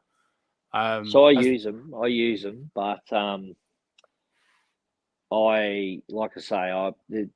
probably a little bit more work to be done in that space before I'm on board. Yeah, so I don't use any UVB emitting LEDs. I use just LEDs that are just full light spectrum. So basically, electrician brain now, 2,700 Kelvin to be your halogen, a yellow light. 4,000 Kelvin to be your UVB, which is classed as cool white. And then 6,500 Kelvin LED will give you a full spectrum. Yep, and they're all low wattage too, aren't they? Yeah, so the halogen obviously, yeah. So I have 40-watt in mangoes, which is huge at the minute. Don't buy UVB LED unless the Zoom Ed ones right now. So yeah, because they're too high level of UVC, UBC. Fuck's sake, UVC. But yeah, I use LEDs, not the UVB permitting ones, just LEDs to brighten up the enclosures because there's something silly like 6,000 lux. A halogen and a UVB is like something like 6,000 lux, and then the UK on an overcast day, so like 360 days of the year, is like 20,000 lux. So when you put that into perspective, our vivariums are incredibly dark, and you go out to Australia with a beardy, I'm assuming, I haven't been to Australia, but I'm assuming it's bright as fuck on a nice summer's day. Yeah, it is. It is, and the UV's off the scale, and no light even comes close to it. You know, when I started keeping and UV first come out, you used to have to sit your reptile. 15 minutes of natural sunlight. The animal would have to sit under the light for 12 hours a day, 7 days a week to get 15 minutes of natural sunlight. Mm. So it didn't matter. I had a fucking party light and I just took it out the back for a couple of hours on a Saturday. Yeah. On a nice day, get them outside. That's it. Well, you take them outside so they all shit outside and then you bring them back in. As soon as they get that natural sun, they all go to the toilet and you're like, yeah, don't have to clean the cage. I use all Arcadia stuff. That's all I use at the moment. Is all Arcadia T5 tubes. Yeah. And then I just use your standard spot tone 100-watt basking globes for nearly all of my stuff, and I drop the wattage as the species gets smaller. So the brevicarda have got a 75-watt, and then in winter they've got nothing. Yeah. I know what you mean. I'm not going to be able to read this, Liam. So, and it's the photokeratoconjunctivitis area in the wavelengths of some brands. Right. Yeah. Those brands, Liam, haven't hit Australia yet, so yeah, I wouldn't stress too much about it. We're like 5 years behind everybody else when it comes and America's to about 10 lighting. years. America's about 10 years behind you. So yep. So we're a fair while away. Europe is leading it, which I'm quite glad to be part of it. But it's just like Arcadia Jungle Dawns. So the LEDs that plug into the T5 units, they're expensive, but they're great. I buy cheapy off-brand LEDs. I buy 6,500 Kelvin LED bars. I bought 2 the other day for 15 quid, like fucking cheap as nothing, and just stick both of them in a Viv, and it just brightens the Viv up. And I'd recommend going Arcadia if you can. Save for it. They're designed for reptiles. They're a bit better, but like I say, I'll basically remember the old pics of animals with messed up eyes from the UV. So when you used to get the animals with the swollen eyes, but so the other thing as well, you can get a lot of plant grow lights, and the plant industry is miles ahead of the reptile industry, like miles ahead. As Gary said, from growing weed. Yeah, a lot of the plant growing lights like now are all LED, like, you know, the thin line ones. And they're actually fucking half decent. Like, I'm not going to lie, they're actually half decent. It's the same as fish as well. The fish LEDs, they're a lot further advanced than the reptile LEDs. And for the most part, a 6,500 Kelvin LED is an LED. So yeah, but the difference between fish and plant is just the word fish. Chuck a couple $100 on the light. And the word plant, no one's got any money to buy plants, so it's like $20. Yeah, I forget the name of the brand, but it begins with an S. It's not a reptile brand; it's a plant brand, but it begins with an S, and they have a plant grow spot bulb, and it's about 30 quid. But it's really fucking good.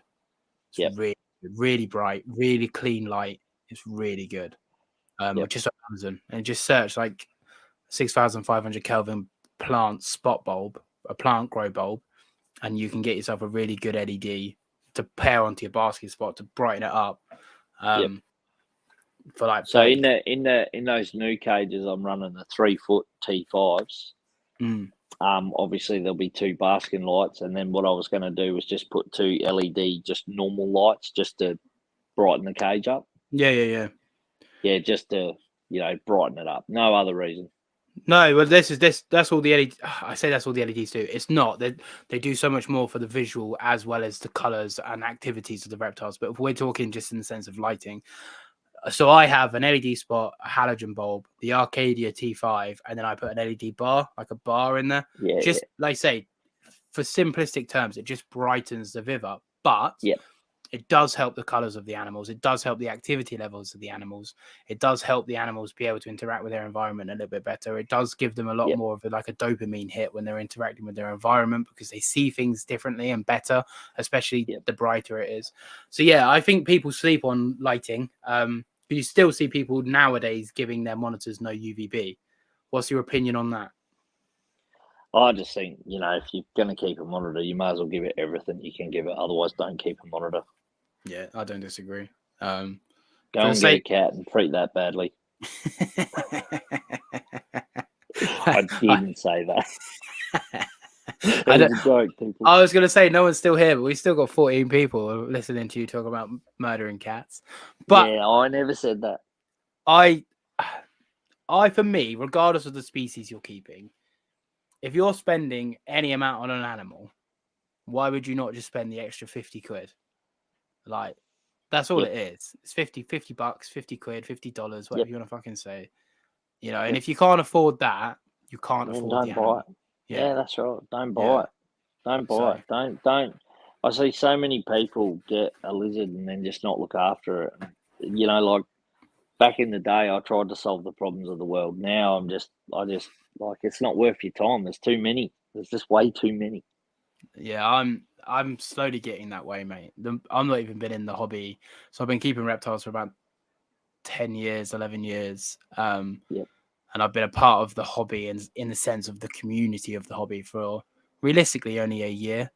I don't want to. I can't be bothered with it anymore. Like, yeah, it's a big reason why, like I've slowed my TikTok up, because I just get constant people hit me up going, "Oh, my beauty's not eating. It's not doing this. It's not doing that." And you never get the full story. You only get like a snippet of information. Like, and there's so much information that actually makes a healthy lizard. So it's like, it's fucking hard work, man. Father Blue's in the house. What's up? Hey, Father Blue. Frizzy. Yeah, you've missed a incredible podcast, Mr. Father Blue. Saying Everyone, you can't. make sure you're following him. Father Blue is the man when it comes to the blue trees. Saying you can't afford an animal is gatekeeping, Paul, you elitist scum. I'm not saying you can't afford the animal. I'm saying if you can't give it UVB, you can't afford it. No, you can't afford adequate conditions. You can't afford to suit its life. Don't do it. He's giving me that British sarcasm is what he's giving me now. We've just broken we've broken 3 hours and 6 minutes. So are you wanting, because I know it's late there for you, you wanting to start wrapping up? Because there's 2 wrap-up questions at the end. Yeah, mate. Yeah, go for it. So everyone, if you've got any final remarks, please drop them now, because we're going to hit the final questions and we're going to wrap up, because Mr. Fryzies has got to go to bed. But thank you very much for your time. That's all right. First wrap-up question. Yep. What's the one piece of advice you'd give to someone just starting the reptile hobby?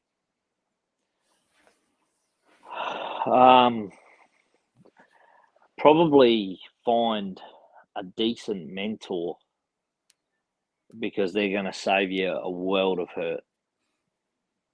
Find a decent reptile keeper, a mentor, and that's going to be the best form. It's almost going to be like an apprenticeship to reptile keeping if you find the right person. That's a really good one. Haven't had that one. That's a good one. That's what I'll say. Yeah. Also, there's no rush to get to the end of a project. There's no rush. Like, just putting 2 lizards together and getting them to do their thing. There's no rush to do that. Like, lizards have decent lifespans. You have time. Take your time. Yeah, and enjoy every step of the way. Yep. And then the second wrap-up question, it used to be, what's the best piece of advice you've ever been given, not reptile related, but everyone gets stumped on it. So I'm going to change it to, what's the one piece of advice you'd give someone, nothing to do with reptiles? Just in life advice. Just life advice. I want your life, the number one piece of advice that you would like to pass down to your kids. If there's one thing that you could leave with your kids before you go, what would it be? Oh, that's a good one. It's kind of a deep fucking question for this podcast, but I'll be honest. It's therapy. Yeah, it's like it's therapy rep. It used to be. I know, but it's the like, best piece of advice you've ever been given, and people can't think of that. So I thought I'd make it easier, and I've made it harder.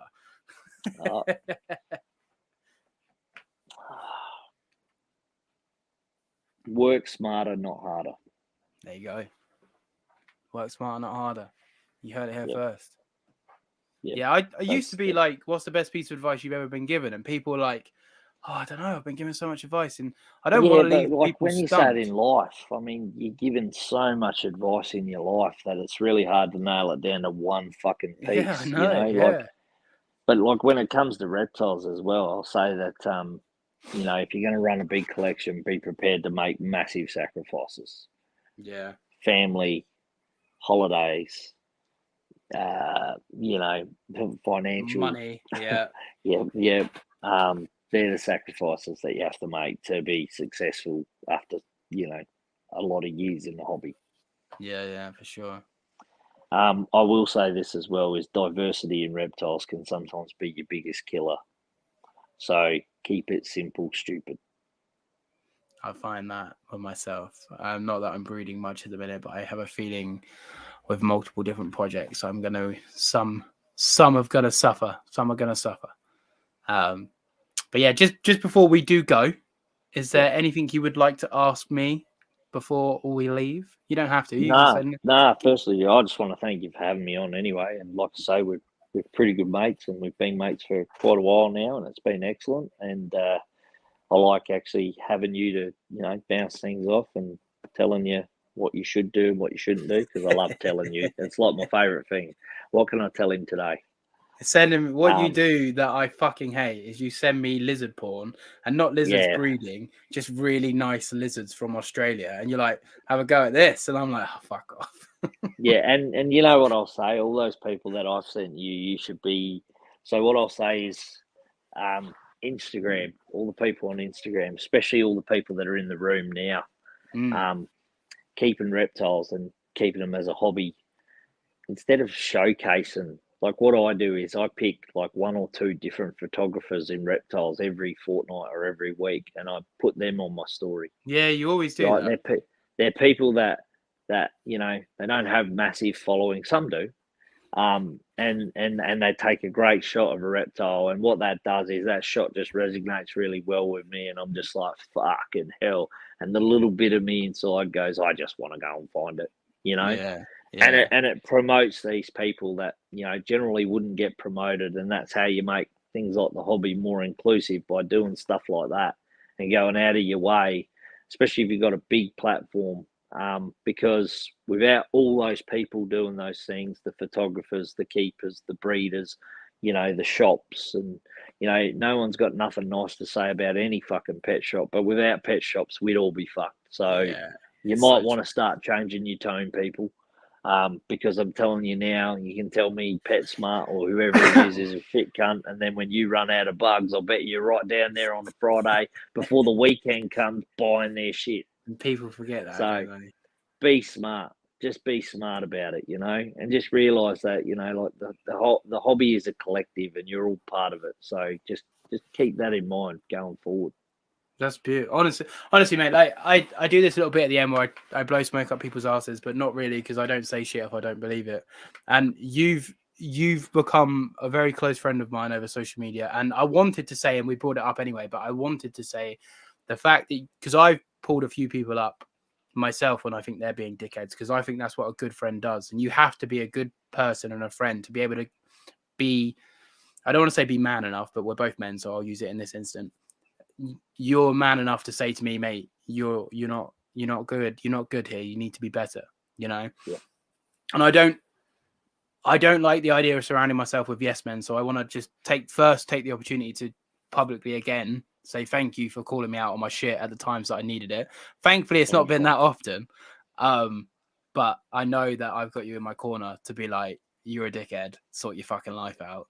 And it's probably because you're an Australian, and that's just how I see Australians. But I'll take it nonetheless.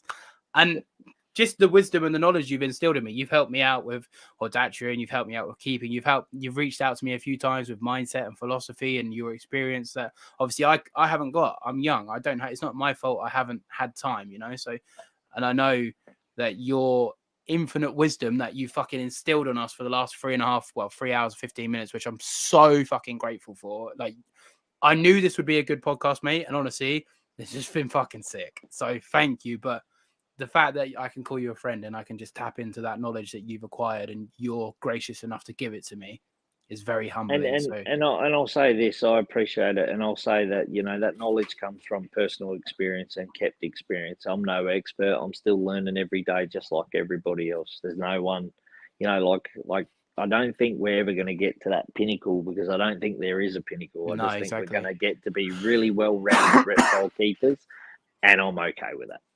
Yeah, that's literally the same as what I say. So just a quick last few comments. I do this with tree monitors. I share all the pictures of all the tree monitor keepers on my page, not just blue trees, for the same reason. Yeah, good job, Father Blue. That's a good idea to share.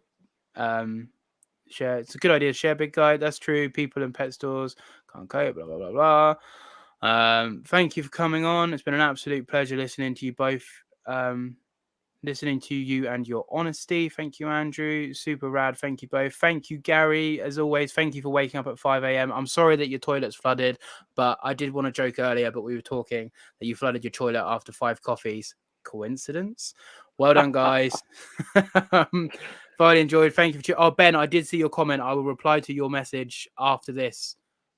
Message me again, so it's a fresh message. But I will reply to you privately after this. I did see your message. Fryzie is like that super rad uncle who keeps reptiles. You're like my super cool uncle that keeps reptiles. And once your t-shirts are fucking good to go, or stickers, if you got stickers at the minute? Yeah, I do. Yeah, I'll send okay. I want to get some stickers. All of Fryzie's links are in the description. I will get your YouTube off you, mate. And once I can edit this, I will put it in the description. Your TikTok and Instagram is in the description, but I will put your YouTube there. Everyone, please go and check him out. He's as you can tell from the last 3 hours, he's a fucking great guy who has a great mindset and a great philosophy and outlook on life. Again, mate, thank you so much for coming on. This has been an absolute blast. And this is generally, considering we're going 3.5 hours, 3 hours, I keep saying 3 hours and 15 minutes, we've had the most people tuning in. So I think that's just a testament to how fucking great you are and how how wise and how much knowledge you have. Treat people how you want to be treated would be my advice. It's great advice. Enjoyed this one, chap. So yeah, this has been myself and Mr. FRYZIES Reptiles. Thank you very much for coming on again, my friend. We're going to end this one out. All of his links are in the description. Please check him out. Say that I sent you. Support his shit. I'm looking forward to the bearded dragon videos in the wild, because you'll be able to apply that to a multitude of species, like Australian species and stuff, especially bearded dragons, because they're one of the most incorrectly kept reptiles in the hobby. Let's just say that. So the stuff you put out is going to do only nothing but great things for bearded dragons. And it's already made me want to change stuff that I do, and I didn't think I was doing a half-assed bad job. So thank you again for that. No worries at all. Thanks for having me, and thanks to everyone who joined, and I'll see you on the flip side. All right, this has been the Captive Raptors podcast, and we are out. All right, it should be ending.